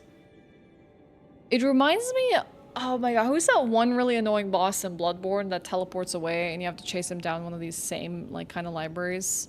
Oh my god. The dude that does a little bit of a dance and has that big cage helm head. Oh, I'm forgetting his name right now. Nicolas Cage? No, not that one. Not Witches of Hemwick. No, no, no. Miquella. Miquella. Thank you. Yes, that's what this place reminds me of. Miquella. That's exactly what this reminds me of. Bye, Jersey. You need to go to the office. Oh, best of luck. Hope it goes well. See you later. Oh my god, it's Allie. Oh. 7 years of Moogles rolling in. Oh, that's such a cute emote. Hack-a-sack, 171st Street Games, Hiram, Austin, Allie. Oh my god, hello. Robert, welcome in everyone. Hi, my name is Ashe. I am celebrating 7 years on Twitch, which is absolutely wild. Hello, Mario. Good to have you. We're playing through the Elden Ring DLC right now, where we're talking about some lore pieces and like how I feel this is kind of a callback to some places in Bloodborne, but I don't want to spoil anyone, just so you all know. I'm like 3/4 into the DLC. I'm in a wood section. My celebration is going great. Thank you so much, Allie. Yeah, I'm doing a subathon that's uncapped, and we literally have 12-hour stream days, and I'm getting close to the end of mine. In an hour, I'll call it a day and start up again tomorrow, and we're going to do some lore bedtime stories before we end the stream. The DLC is fantastic. I'm having such a good time with it. Just in case anyone is new here and you haven't come across me, I do speedruns. I also am a variety streamer. I'm a huge foodie. I will talk my heart out about food. But right now, what I am working on, aside from the subathon, which has been going fantastic and making memories with my community, is a DLC lore through. I love lore in a lot of games. I emphasize on uncovering it, especially if I have an investment in the game. I made some lore videos for Armored Core 6, which is Fromsoft title that released last year that I really enjoyed. And I'm hoping to make some Elden Ring lore content for the DLC in particular. So we're sitting here with a notebook, and we literally have pages of notes about all these like characters, these NPCs, the dialogues we're coming across, the item descriptions, and making those connections, and we just sit and talk about them. So that's kind of the focus of our DLC first playthrough right now, but I imagine we'll be coming close to a wrap with it, and we probably will do some different weapons and stuff and follow-up playthroughs. But right now I'm playing as Casca from Berserk, though we could potentially take off this armor and switch it off to her regular one because we no longer are in terrifying territory, which will make her look slightly a little bit more than like Casca. But Allie, I would love to ask you what you were doing and what you were streaming, but I really feel like I don't want to take away from time for you to rest, decompress, get some food, and do what you need to. Oh my god, like a sack. I consider anything above average to be massive. Oh my god. Thank you so much for the bits. Thank you, Combat. I appreciate it. And oh my god, Hack-a-Sack. That's illegal. Gifting a sub here? Oh my gosh. Oh, that's so sweet of you. Thank you for gifting a sub to Allie. You're playing Kingdom Hearts 3. I have actually never played the Kingdom Hearts games because I was someone who was actually turned off. Oh, there's a ladder there. From the art style of Kingdom Hearts as a kid. The like kind of Final Fantasy meets Disney sort of vibe was not really my jam. And I just never got into the Kingdom Hearts series, but I hear they're quite the experience in terms of like storytelling and timelines, and they can get extremely convoluted. So I've like contemplated possibly trying them out for myself, but it just hasn't happened yet. Time for you to rate a run, totally worth it, and you should do that for yourself, Robert. Thank you so much for dropping in, and good to have you, and have a wonderful rest of your day. And you know, this doesn't just apply to Allie. If any of you need to dip and take care of you, I know sometimes we can get really engrossed in the streams that we're watching. Oh dang, this is one of those ones that are not Spirit. Engrossed in the streams that we're watching that we can forget to take care of ourselves, eat food, stretch, you know, get some drinks, take care of life stuff. So if you need to do that, please feel absolutely free. You do not need to stick around. Ah, crap. For the raids. But you're more than welcome to hang out. We'll be, like I said, wrapping up in the next hour. We'll do some lore reading in a short while to wind down with day one. Oh my god. Ooh, painting. Ooh, okay. This is the same painting that we see in the base game. Thank you, Combat. I appreciate it. Thank you so much. Yeah, get some rest, Ali. Haven't played Kingdom Hearts because you know KH2 is peak and will make every other action RPG worse after you play it. You think so? You think I'm just afraid that I'll never be able to find something that amounts to it? Hi, Zyron. I know the horned creatures come from the age of the Crucible and came before the golden age of Erdtree. Creatures with horns used to be praised beginning of the Erdtree. They became undesirable. Yeah, I mean, that has something to do with either the Two Fingers or America or a combination of things. Yeah, all comes from the base game. Okay, thank you so much for the love, Ali. I'll be seeing you around. I really appreciate it. Hey, and if anyone wants to go check out Ali going through Kingdom Hearts, then definitely go give them a follow. There's a ladder here, it seems, that you can kick down. Oh heck, I found the secret. Maybe I'm confusing it, Athene, from the images that I saw in the trailer. That's probably what it is. My brain was like, hold up, this appears in the base game, but no. The reason why I connected to the base game is because when we were watching the trailers for the DLC, this image in particular was shared. Yeah, thank you for, you just jogged my memory about where I saw that image before. I'm wondering if this has anything to do with Sage Midra. Okay, nice. There's a shortcut to come back here. Let's see where this pulls. What this changes. Okay, a bookcase is moving there. Alright, great.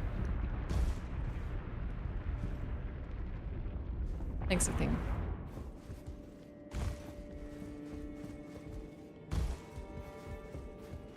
Okay, I guess maybe we wouldn't been, we couldn't have traversed this area had we not pulled that lever in the first place, which brought these bookcases forward.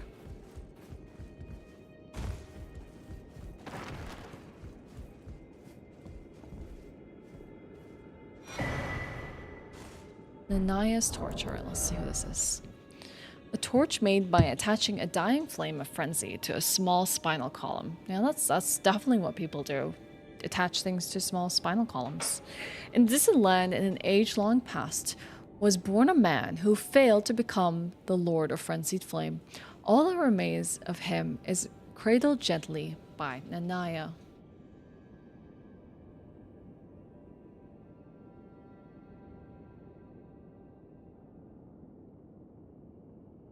I'm just gonna take some notes here.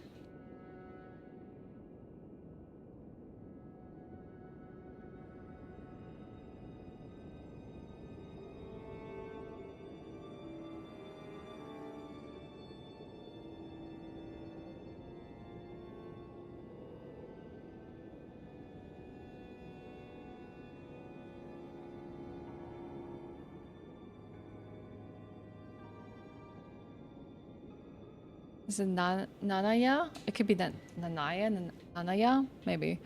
The unique skill is the Feeble Lord's Frenzied Flame. Hold torch out in front and spit out Frenzied Flame. Afflicts those caught in the area of effect with madness, along with the user themselves. The skill will continue for as long as the button is held down, can be used while moving. It's kind of like those like fire breather acts where you probably have like some oil on a torch and you just keep blowing. It'll keep producing flame. Alright, let's jump down here.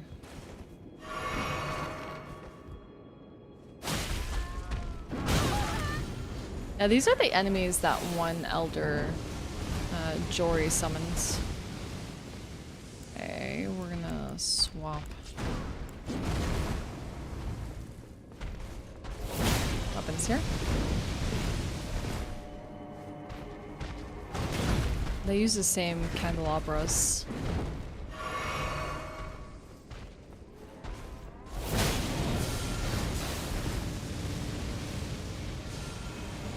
Got me in a bit of a tight spot here.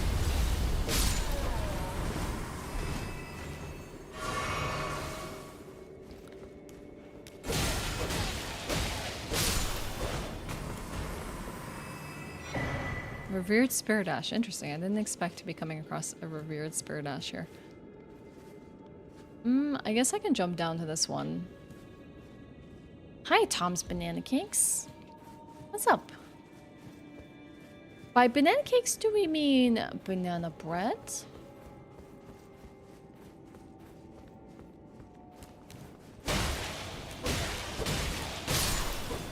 Because I always wondered, why call banana bread bread, but not cake?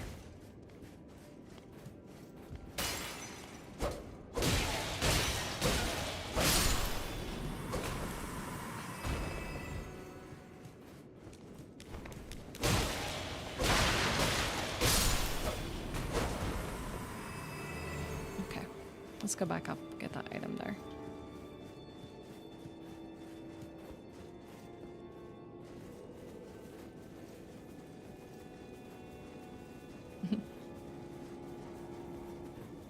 Is that supposed to be a representation of a banana cake? But yeah, this place really reminds me of Miquella's domain in Bloodborne. Okay. Shadow Realm Room.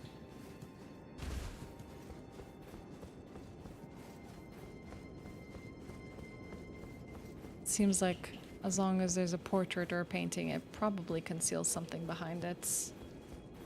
We'll make sure to smack any of those that we see. Ooh, hello. Okay, let's approach this guy. I'll turn around for the next one in a second. Ooh, another one for an ambush.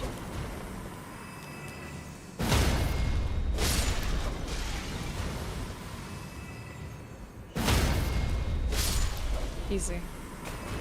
They poise break really easy. Okay. Ooh, Side of Grace. Perfect.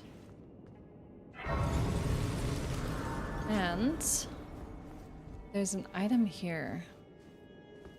Let me kick down the ladder before I try to make the jump. Dang, there hasn't been many kick the ladder options in this DLC. How did you get up here, sir? You just...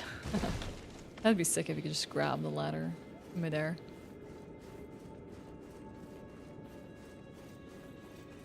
I got 175 runes waiting for me to use them. Yeah, that tells me there's a boss coming, so let's use these runes really quickly before we go and listen to why Midra's screaming. Nice! Shadow Tree Blessing 16. Hot dang. Alright. We're shy like 11,000 runes for a level up. Let's do that really quick. Hot diggity dog. Let's use 12,500. Oh my god, sleeper. Oh my god. The pun level.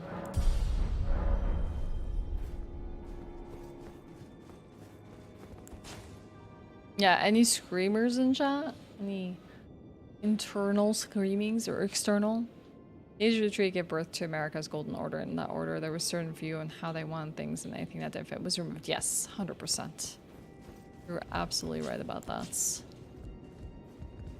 put this guy to sleep. Depths of your foolishness. Oh, he's from the... Oh, I totally forgot about this guy entirely. Oh, dang. Now we'll understand what this growth is. He's from the sick promotion for the DLC. Was something growing out of him. Maybe madness manifesting in what kind of looks like a rune. Alright, buddy. What grotesque things are you going to do? I have endured more than enough.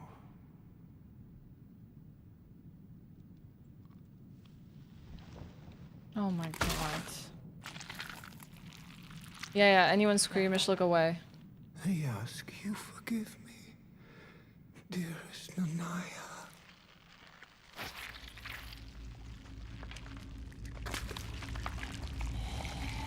No.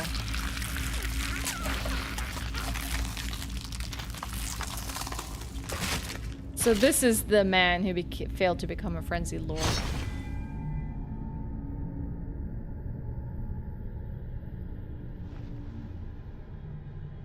That's an interesting barb. Oh geez, he stands tall? Whoa, okay. I did not expect that transformation. Oh, sick.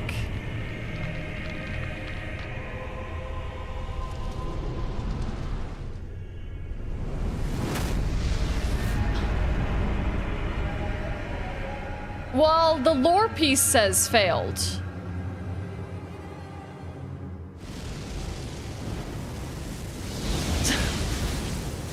Oh my god.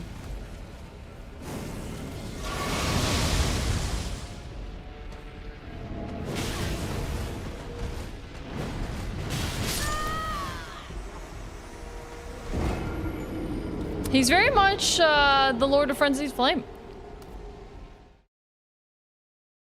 Hi, Jazz.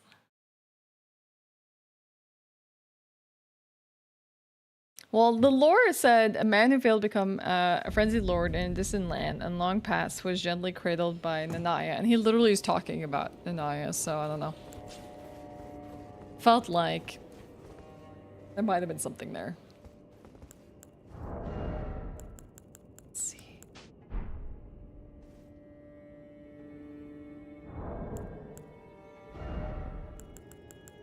Let's add the boluses to my hotbar just in case I need them.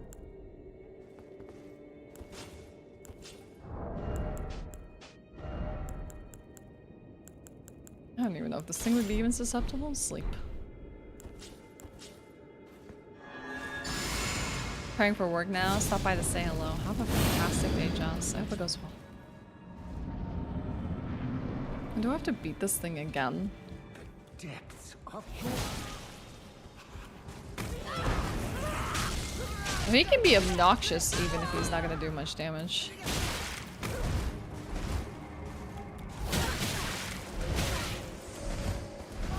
Kinda stupid how this thing is really obnoxious. For what it is.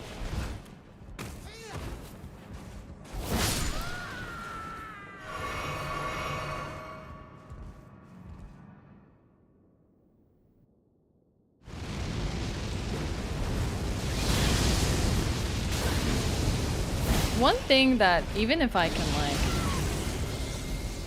avoid the oncoming flames, is I'm still gonna get Magnus, so maybe running away is better than rolling into that attack. You love this fight? Hi, Subway, welcome back. This area and fight are your favorite in DLC. Ooh, that's high praise. Including the Abyssal Woods in that, I think. Yeah, we'll see if we have time to beat this today, because we'll be wrapping up soon with some lore. Cap off the day.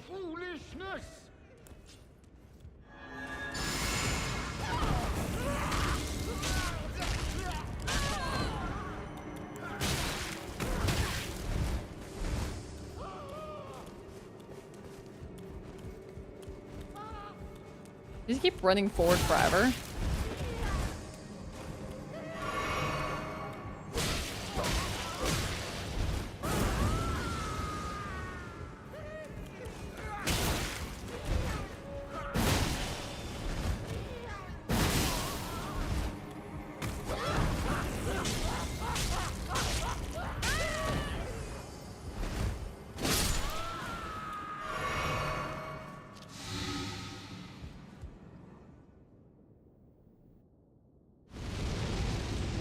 Let me see if we can keep our distance.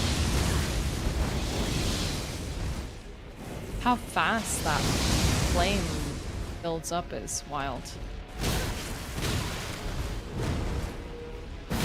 It doesn't seem, though, that all of it builds up madness. It seems it's mostly the flame.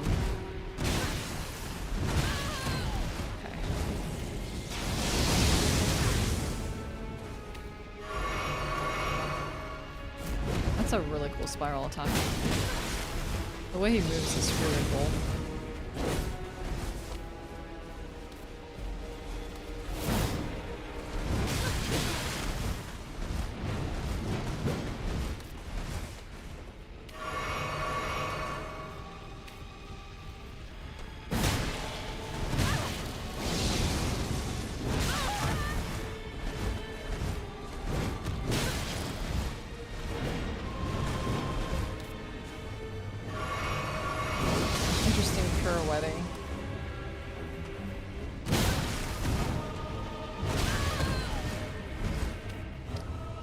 Okay.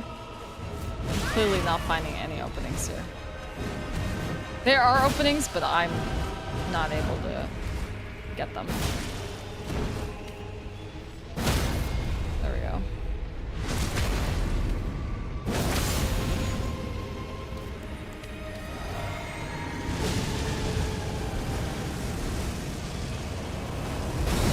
Oh, dang.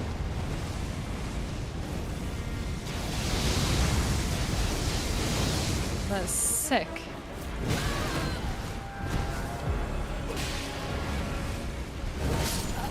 Okay. I want to yap about Frenzy's Flame like I need air. I just want to talk about this stuff.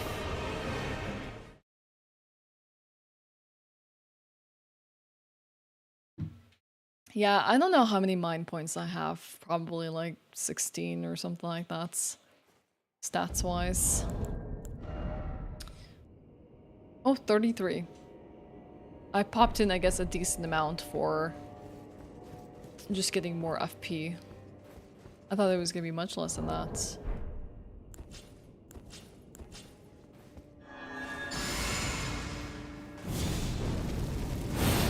Alright, let's get better at dodging this guy.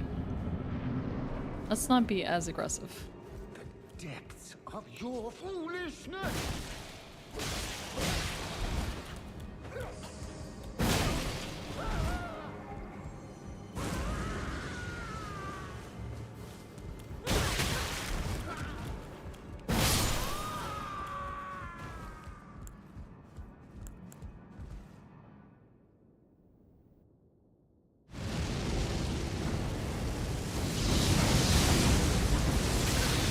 Heck, that wall.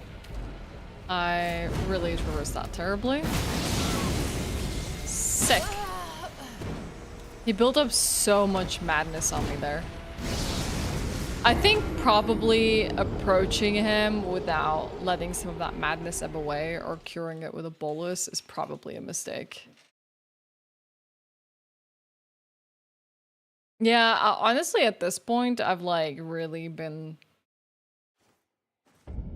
I've been like in a sweet spot for all my stats. I haven't really found a need to swap to them. To put more points into them. So what I've been doing is putting points that could benefit me in other areas, like mine for more FP or faith, so I could potentially use some things from the DLC. So it's been useful, especially since I use square off a lot. It's nice to have.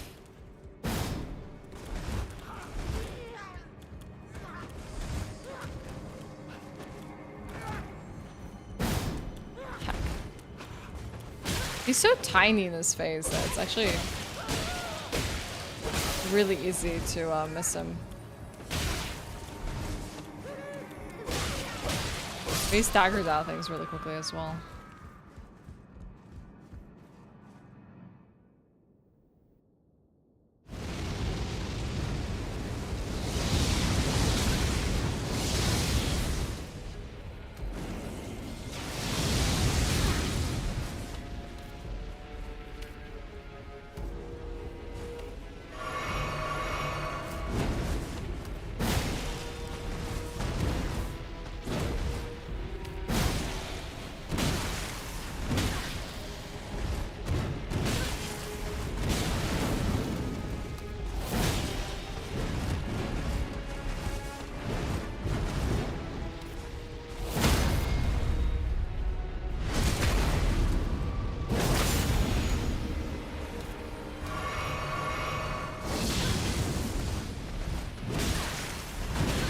Yeah, be careful.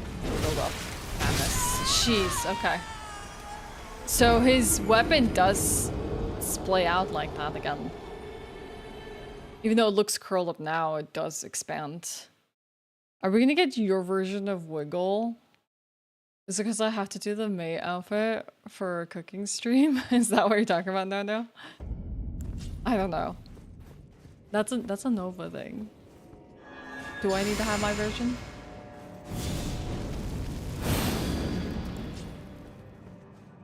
To listen to the foolishness line again, yeah, it's like a Morgott. Depths of your foolishness. What the heck? Accidentally drank a heal.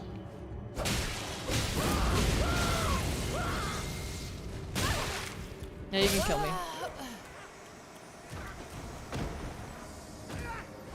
I've read on the internet sizes and everything. This technique counts. They must have been talking about squaring off with this boss.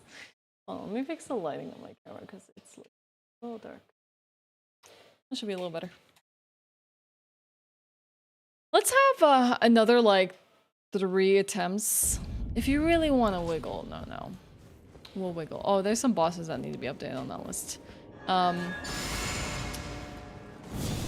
let's have like 3 more attempts and let's wind down with some bedtime stories in the chat. Let's call it a day after a 12-hour stream.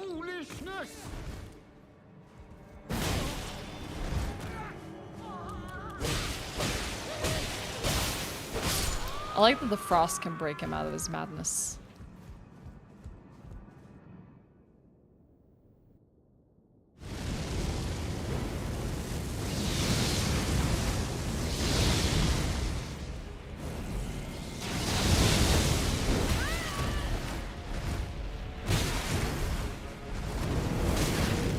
Ooh, interesting. That's new as well.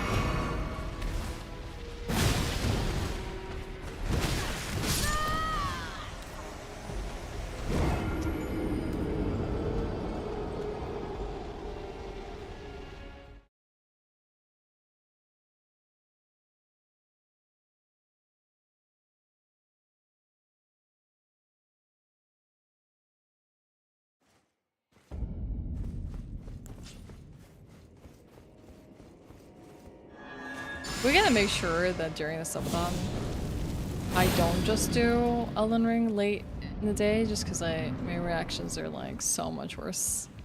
The depths of your When it comes to playing the game, I need to be slightly more alert. Alright. Okay, buddy. It doesn't matter where you're standing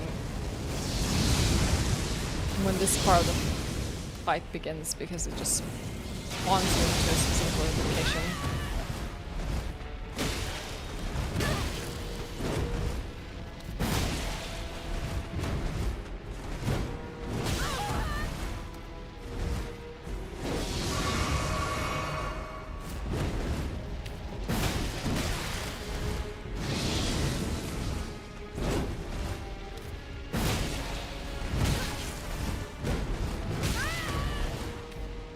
To that.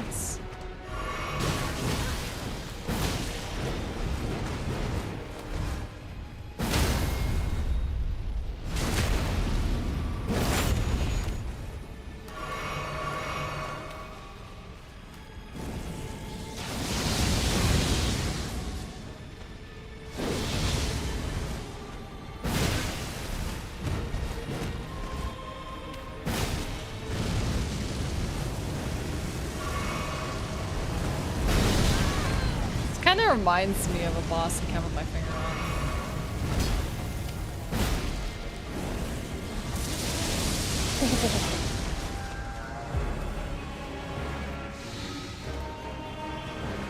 on. Music gets sick!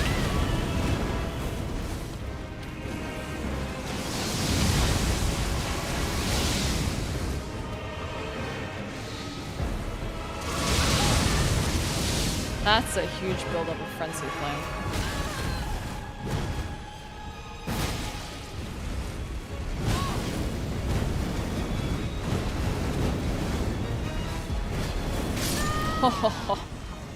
Oh god, okay. I wonder if rolling into that is better than rolling away. The music picks up. That music definitely starts to get more interesting as the fight goes on. You've been playing your Firewall, just got Fire Knight's sword and loving it. The range on that thing is wild. It took me forever to farm it though. They did not want to drop one. Ooh, I'm wondering if like the percentage is like 1.5 or something like that for that weapon. I'm not gonna use Flame Grant Me Strength because I feel like that wears out before this phase is even really done. Depths of your...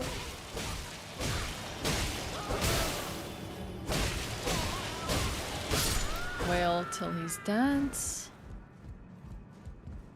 Just wait.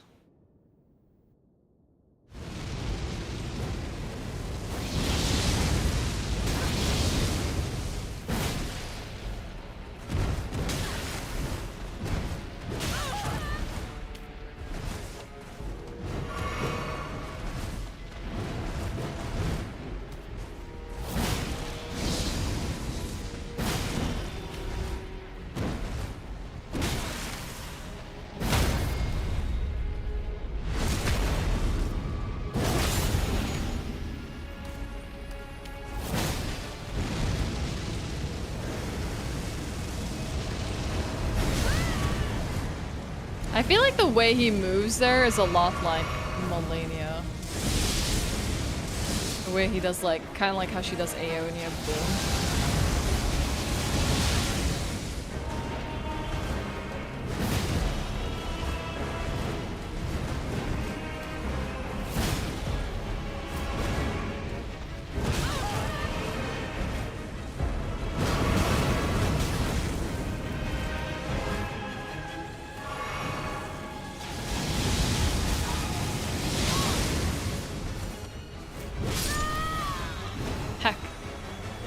I should have healed my madness when I could. I don't exactly have many boluses.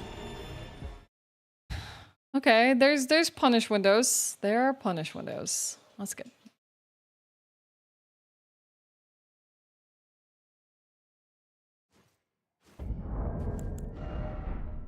Item crafting. Oh, okay. Well, we certainly don't have the recipe for it. Well, that's unfortunate. Hey, Alpha Cat. What's up? So we have one bolus remaining and we need to make it count. Alright, last attempt, chat.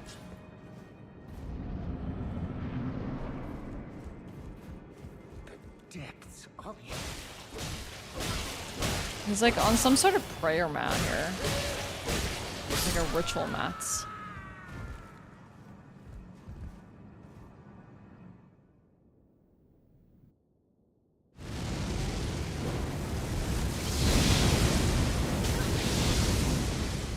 I've already messed up.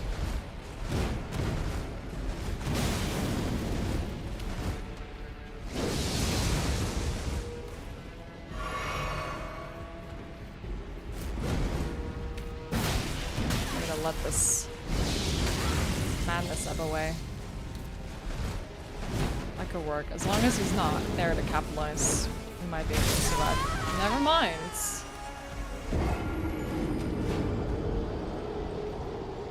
Alright.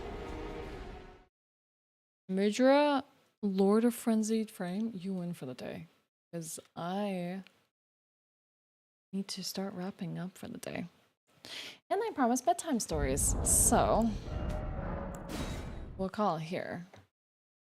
Yeah, 1-0 Midra. We'll call it here for Elden Ring for today. We really didn't get that much time to play. That's okay. We will tomorrow, among many other things. Let's take a chance to read some more. Get the jammies on, folks. Yeah, it's bedtime stories. We can maybe even play some audio that's fitting for this. Let's do some Fire and Shrine music. Extended.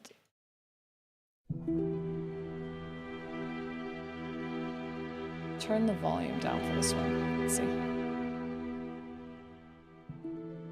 And we can have some.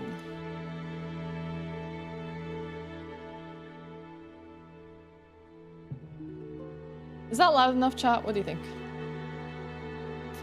Fireplace sounds.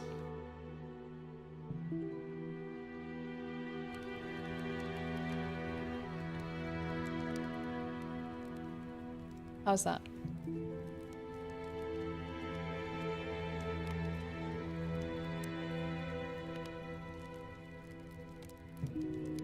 Good? Okay. Alright, let me grab our lore book. We'll try and see if we will do some other stories. Let's begin with a bit of lore tonight.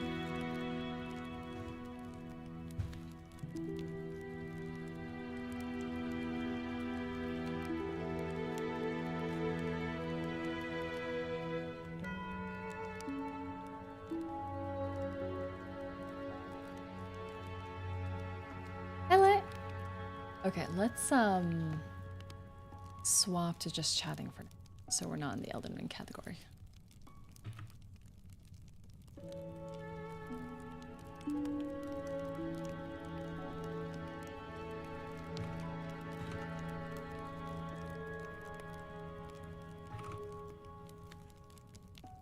With Naruto fanfic, I will keep you on your toes. Ghost stories before bed. Yeah, you're all welcome to submit some content as well. Is that too loud? Because I can put it down. So today we're going to read some stuff from the Abyssal Archive. This is a collection of lore written by lore master Loki, supported by VaatiVidya, published by Toon and Fairweather. This is going to consist of Dark Souls lore. So we're gonna start with the mythology of Dark Souls. Alright. There's a foreword, a preface, cosmology and mysticism, creatures of bedrock, more. Alright. This is where we're starting. Beautiful set of books. We have another volume as well, and the map. But we'll use our little handy-dandy bookmark today that comes with the book collection to mark where we are.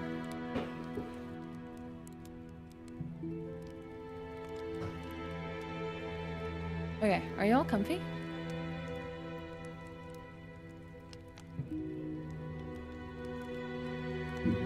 I don't want the lights to be intense.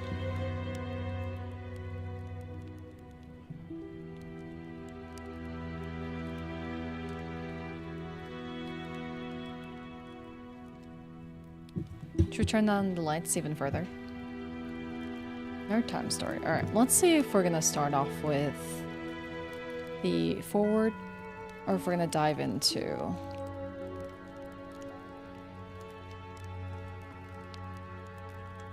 okay, this is by VaatiVidya. The forward. The preface is by Loki.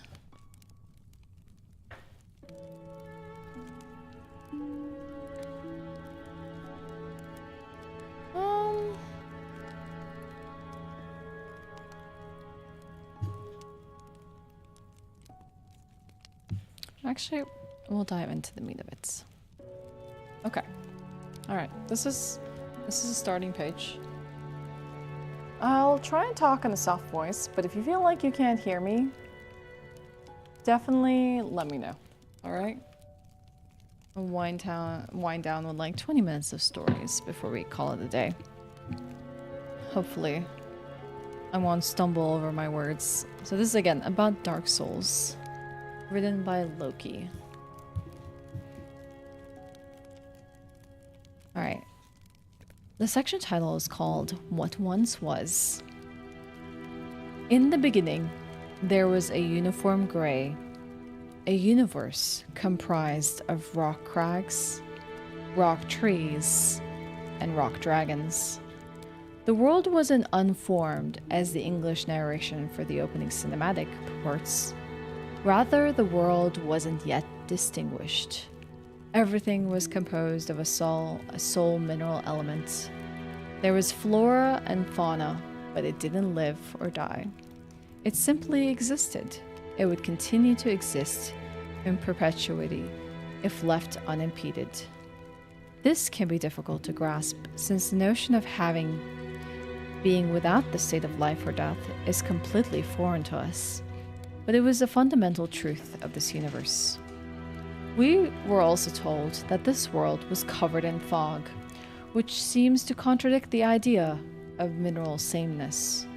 Weather phenomena often exists in a unique context in Dark Souls, and what we learn about the nature of the fog in-game resolves this contradiction.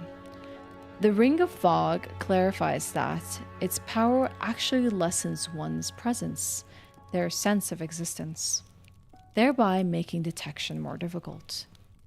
We see the same effect with Hidden Body, which explicitly states that total invisibility will cause us to disappear, negating our existence.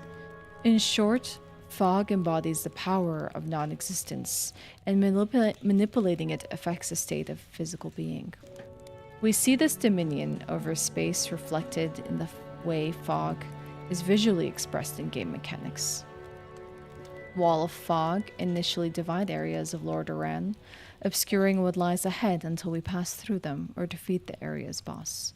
We cannot confirm what is on the other side, just as enemies and bosses beyond the wall cannot notice or attack us. No one acknowledges the fog wall's existence or explains their largely arbitrary placement, so we can assume that they are simply a game mechanic.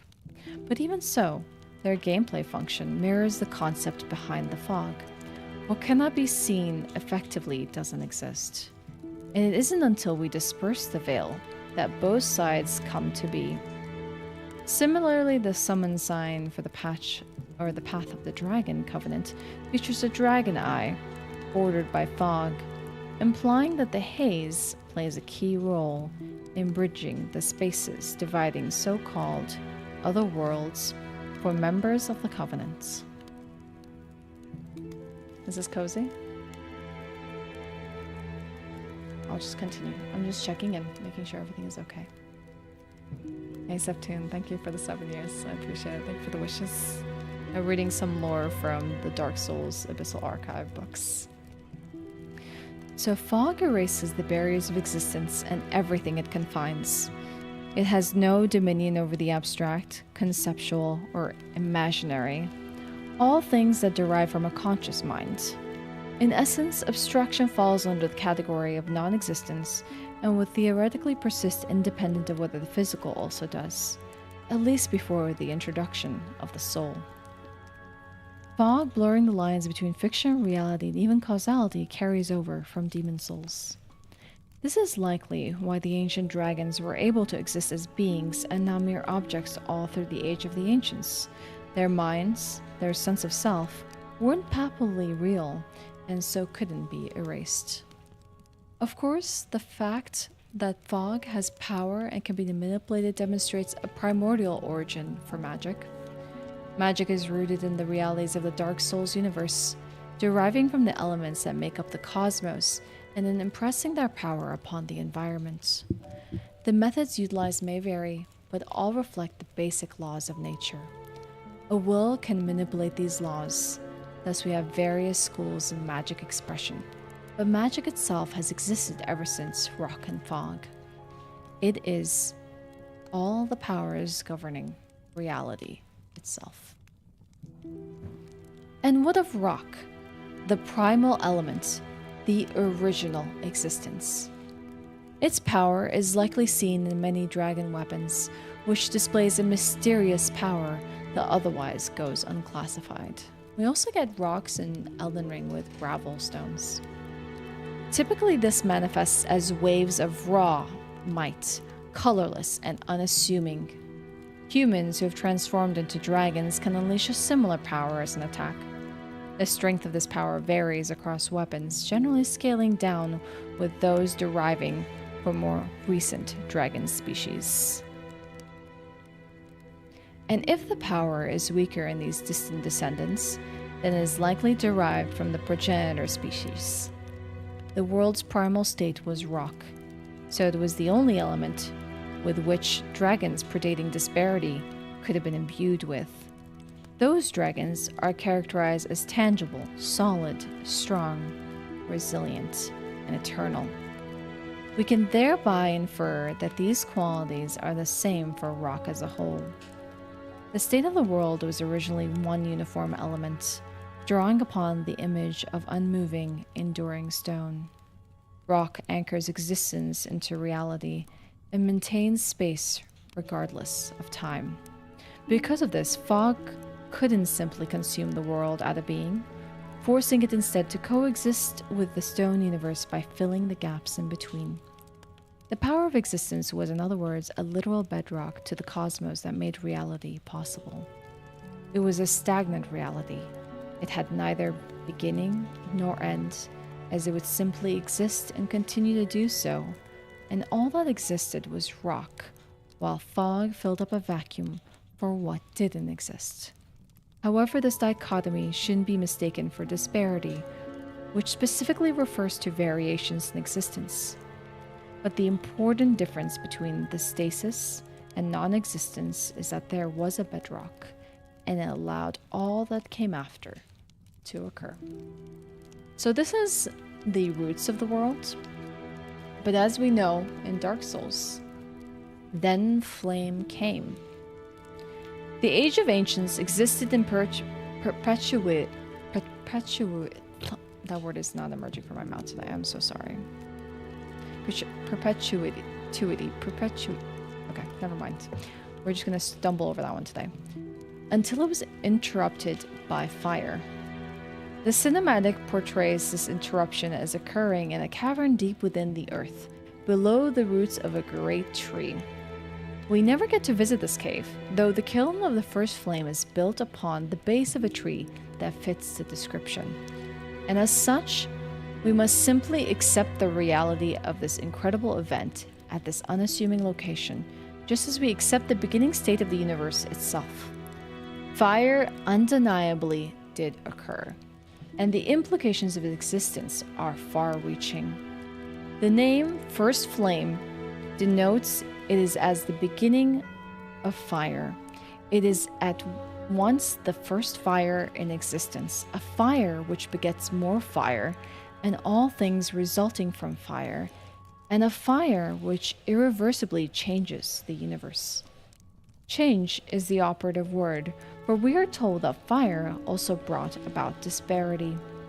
Flame is by nature boundless, unbiased, and unapologetic, affecting everything without discrimination. Yet differences create disorder and disunity, so by merely existing, fire added new states of being to the universe, always in pairs. The flame itself brings light and heat, but this requires, by necessity, that there be dark and cold in its absence. Disparity isn't simply a duality of polar opposites like existence and non-existence. There is a sequence and consequence. There is light, and thus there is dark. And for there to be consequence means that the space now exists in progression, which we call time. The universe was stagnant no longer. It began to flow and change. Blacksmiths use embers or source flames to forge, enhance, and evolve equipment is the best example of this phenomenon. The blacksmith shapes the form of metal by heating it with fire derived from source flames, like the large and very large embers. These embers can shape its properties too. The ember imbues the mineral with its essence, resulting in weapons and armor carrying the power of fire, even flame itself. In this sense, blacksmiths have formalized the natural process of fire interacting with rock, just as the heat of the forge helps transfer the ember's power. The power of fire is spread through a cold universe lacking it, causing change. And one of those changes was the emergence of the soul. The soul is the source of life and came to exist with fire. This is emphasized by the most powerful souls, the Lord souls, being found near the first flame according to the original Japanese website. The power of souls, however, is not just life. Souls can be split and combined, decreasing or increasing their power. We exchange souls for stat increases at bonfires, implying a connection between one's abilities and the strength of one's soul. Boss souls exemplify such logic, explicitly tying special beings to equally special souls, which can then be used to forge special weapons that somehow relate to the soul's owner. In short, being affects the soul, and vice versa, as seen when either Ornstein or Smo absorb the other's unfiltered soul and immediately gain their fallen companion's characteristics. There's a note here about a Japanese website. The text from that website says, "And then some animals, those which were born from the dark, were captivated by fire and found the souls of kings near the fire." Alright.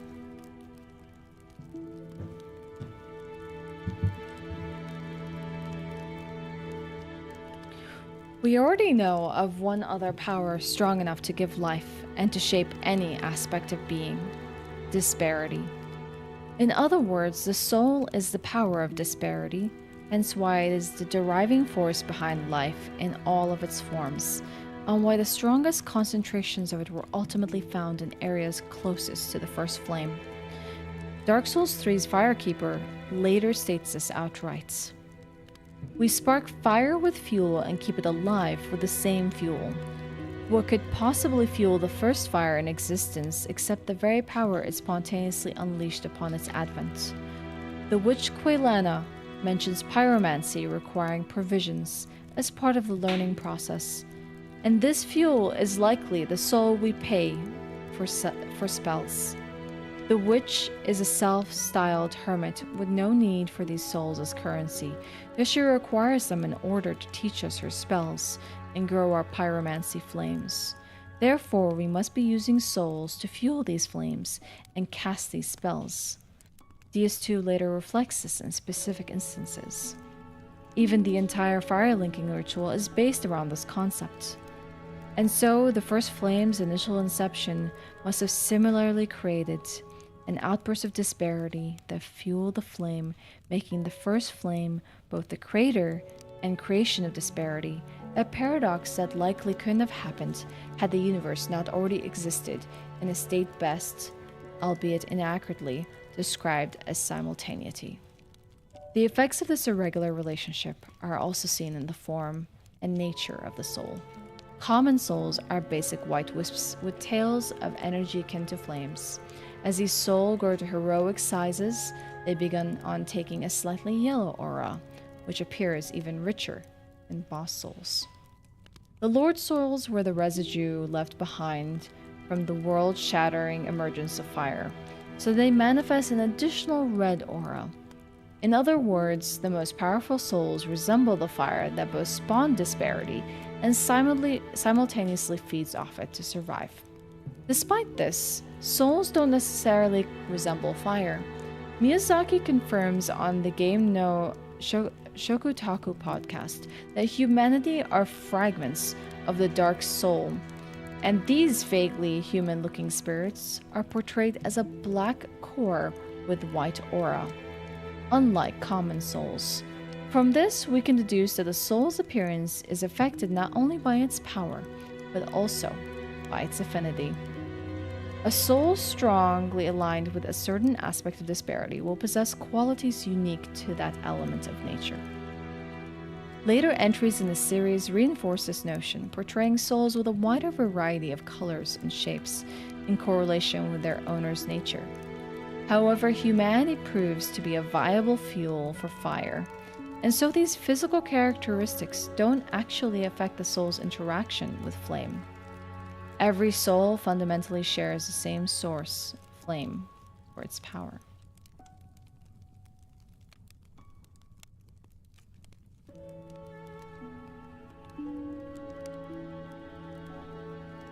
There's a segment here that says Curse of Life, but I don't want to dive into it because the long segments. But let's read its first parts. Let's see. The Curse of Life. Souls demonstrate a certain attraction to one another, hence their ability to be combined, even doing so with a degree of autonomy. This is demonstrated best by the souls we automatically collect from slain enemies. Upon killing a living being, the newly dispossessed soul becomes attracted to the nearest soul still living. This explains why souls of nameless nobodies are so small, while souls of heroes are so large, because the latter presumably kill many during their heroics. Only the souls most disconnected from the whole seem to be drawn in. However, as certain magic items can increase the amount absorbed while sizable souls can still be found on corpses. The absorbed souls likewise aren't immediately incorporated into our own, we have to instead force them to through leveling up. So the natural process likely takes more time to consolidate the energy within our bodies, a natural process akin to digestion. Indeed, digestion might serve as a more efficient means to absorb souls, thereby rationalizing eating within the world of dark souls. Naturally, life shares in the soul's instinctive attraction to itself, drawn to the source of other life. The alluring skull, filled with some leftover souls, demonstrates this best when thrown to temporarily distract various living creatures. Fire likewise captivates life, holding a fascination that dates back to the Lord's discovering the Lord's souls. In essence, while the soul is certainly the source of life, it is but a byproduct of fire, and life's yearning for both is nostalgia for its primal origin. The soul inherent in a living being recognizes the link and reacts accordingly. Of course, this longing can be tempered by an individual's will. Like fire, life is diverse, with many proclivities and variations in form in accordance with the chaotic nature of disparity. But it is also influenced by consciousness, which can be both rational and irrational at its own whimsy, as evidenced by the various personalities we come across. We may know the general parameters for how an individual will act, but not the specific expression and their rationale for doing so, a disorderly order. Nonetheless, the soul retains certain traits and affinities, and these qualities intrinsically impose limitations, or at least roadblocks, on life's expression. And they aren't alone. Curses also impose limits on the soul, which then change the nature of the being acting as the soul's vessel. In the case of petrification, the only curse we can be afflicted with in-game. We accumulate the curse over time until we reach a death by curse state. However, this curse doesn't end with our death. Instead, it eats away at existence from the source and lingers on our being indefinitely, permanently having our max HP. This also makes it extremely difficult to undo.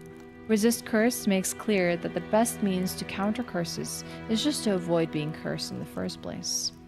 That said, it isn't impossible to remove the curse, though the Purging Stone, or through the Purging Stone, we use to do so clarifies the curse to be more accurately diverted than undone. The stones were originally humans, so we transfer the curse to another person as a sacrifice. The note on this: ash-colored stone with a skull etched in the middle, one of the secret treasures of the Earl of Karim, Alistair, reduces curse accumulation and lifts the death by curse status. Man is powerless against curses and can only divert them. The curse-lifting stone also diverts a curse. It is probably a person or something that was a person. This is a description of the Purging Stone. The only other item that negates curses is a rare ring of sacrifice, explicitly created in sacrificial rituals. Even a curse lifter, like Inward, requires humanity to fix our curse state. In short, redirecting curses always requires life. All of this suggests that the source of existence that curses feed on is the soul. In this respect, curses can be loosely defined as any magic strong enough to afflict the soul. Once the soul is cursed, the body which acts as the soul's vessel is cursed by association, as is anything in direct contact with said body. The ghosts of New Londo, for instance, appear as immaterial spirits that can slip through physical matter freely because they are cursed beings. Their physical form has been cursed to function this way. Such ghosts ignore weapons and armor when attacking as well as attacks against them, yet the physical weapons they wield in themselves cannot pass through matter, at least while in our hands. These daggers are cursed, however, so the specific cursed properties of the ghost bodies must pass onto the weapon only in their hands and by their will. Similarly, the ghost blades cannot pass through our equipment while we are cursed, meaning that the effect of the curse must pass onto anything in direct contact or in an extremely close proximity to the cursed body. We can sever the arm of someone who died cursed and repurpose it as a temporary curse, extending its death by curse day to us through the same principle. This curse is likely only temporary because the remnants of the soul and a small piece of the body are quickly consumed by the curse, without it latching onto the user's own soul. This is what makes the transient curse the safest curse. The note for the transient curse says, arm of one who was cursed and died temporarily puts you in the death by curse status and allows you to fight ghosts. A ghost is a cursed being, so there's no way to fight it except by cursing yourself. And if it is the safest way to be cursed, cutting off an arm of the dead probably cannot be helped.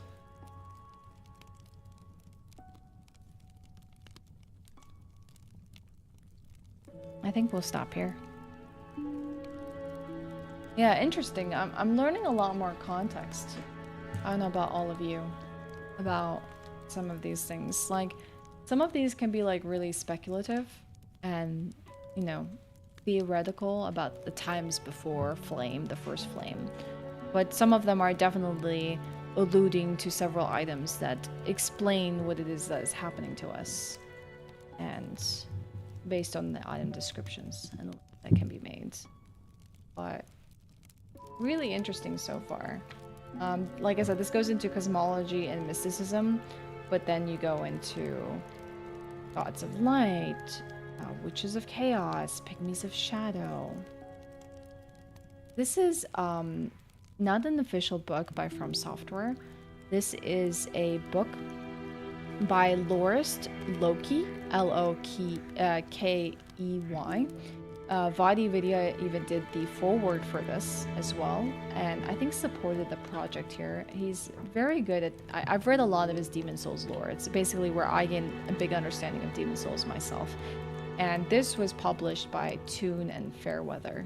They're a little on the pricey end, but they make some very beautiful books with very beautiful prints and bindings, and the content is exceptional and worked very hard on. Like, this is very well put together. They released a lovely Bloodborne book. They've also released several iterations of their lore books, different editions with different colors. Did you enjoy that? Was that okay? Like, let me know how you felt. Like, was it easy to like follow along with? Was it comfy? Would you like more lore? Would you like something different? I don't want to read the entirety of the book because I just don't want to do a disservice to the people who put a lot of effort into this, but doesn't mean we can't read excerpts and segments of it. Besides, if I was to read this whole thing, it would actually take forever. Especially if I'm to read it in a slow style. Very comfy lore and short stories are good. Well, we can talk about maybe trying to do some new stuff as well.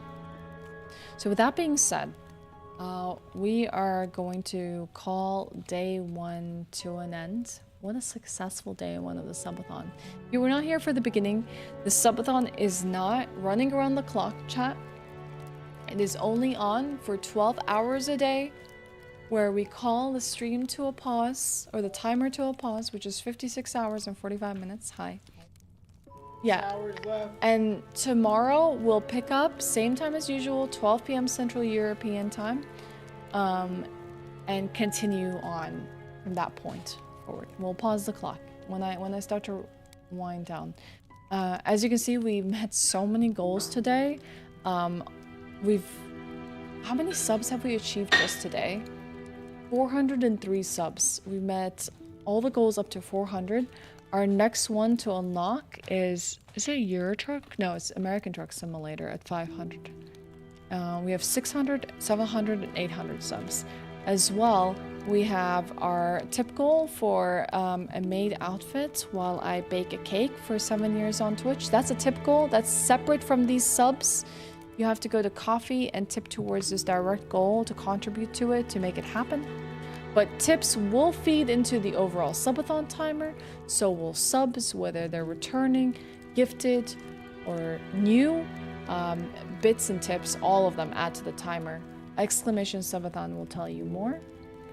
We have a lot of things, a lot of content to do this marathon.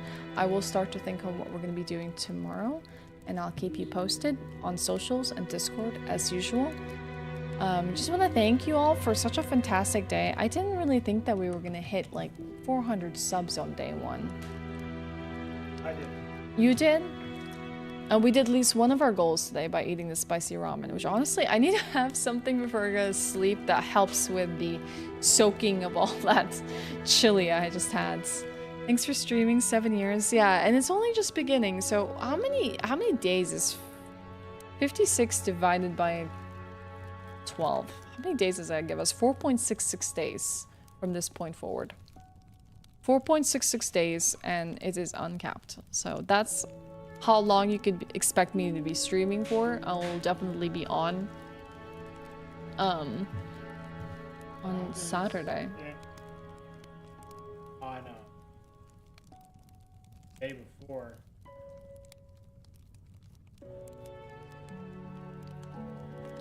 Yeah.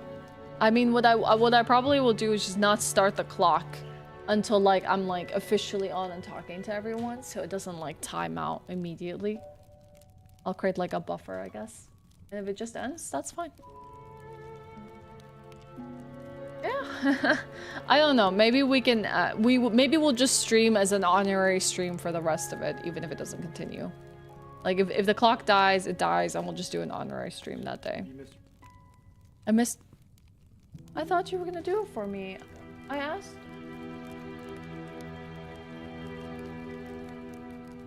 I asked you and you said yes.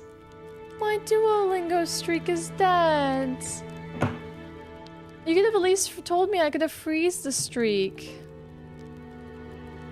Oh no. Oh wait, did it automatically apply a freeze? Does it do that automatically? Sick. Alright, it's fine. It's fine. Freeze automatically applied. Saved. Saved. No thanks to Regal. 24-hour stream and go into just sleeping category. That's okay. I think sleep is good. Sleep is definitely warranted. Who will I take you to?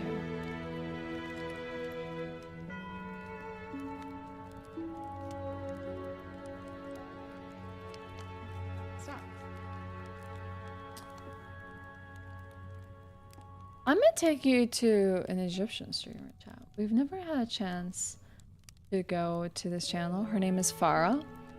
She is a full-time Egyptian/Canadian variety streamer. I think she also does anime reactions. She's currently playing through Final Fantasy XIV right now, and she's finishing the Stormblood MSQ. So it's not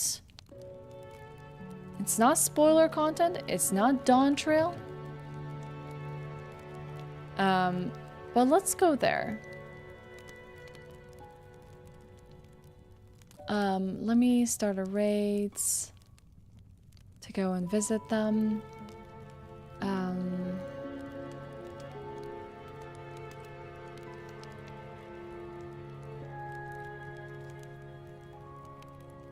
Can we send them just a bunch of hearts, chat? I'll send them a bunch of love. I will see you all tomorrow for more. So feel free to come back, whether you're new to the channel or whether you need a place to hang out. I would love to have all of you. You all take care. have a good one. Thanks for a fantastic first day. I'll see you tomorrow for more.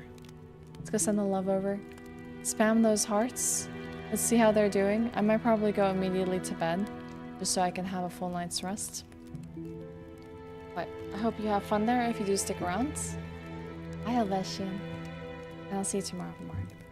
Good night now. I gotta pause the timer. Alright, pause. 56 minutes, or 56 hours, 39 minutes, and 40 seconds. See you next time. Thank you.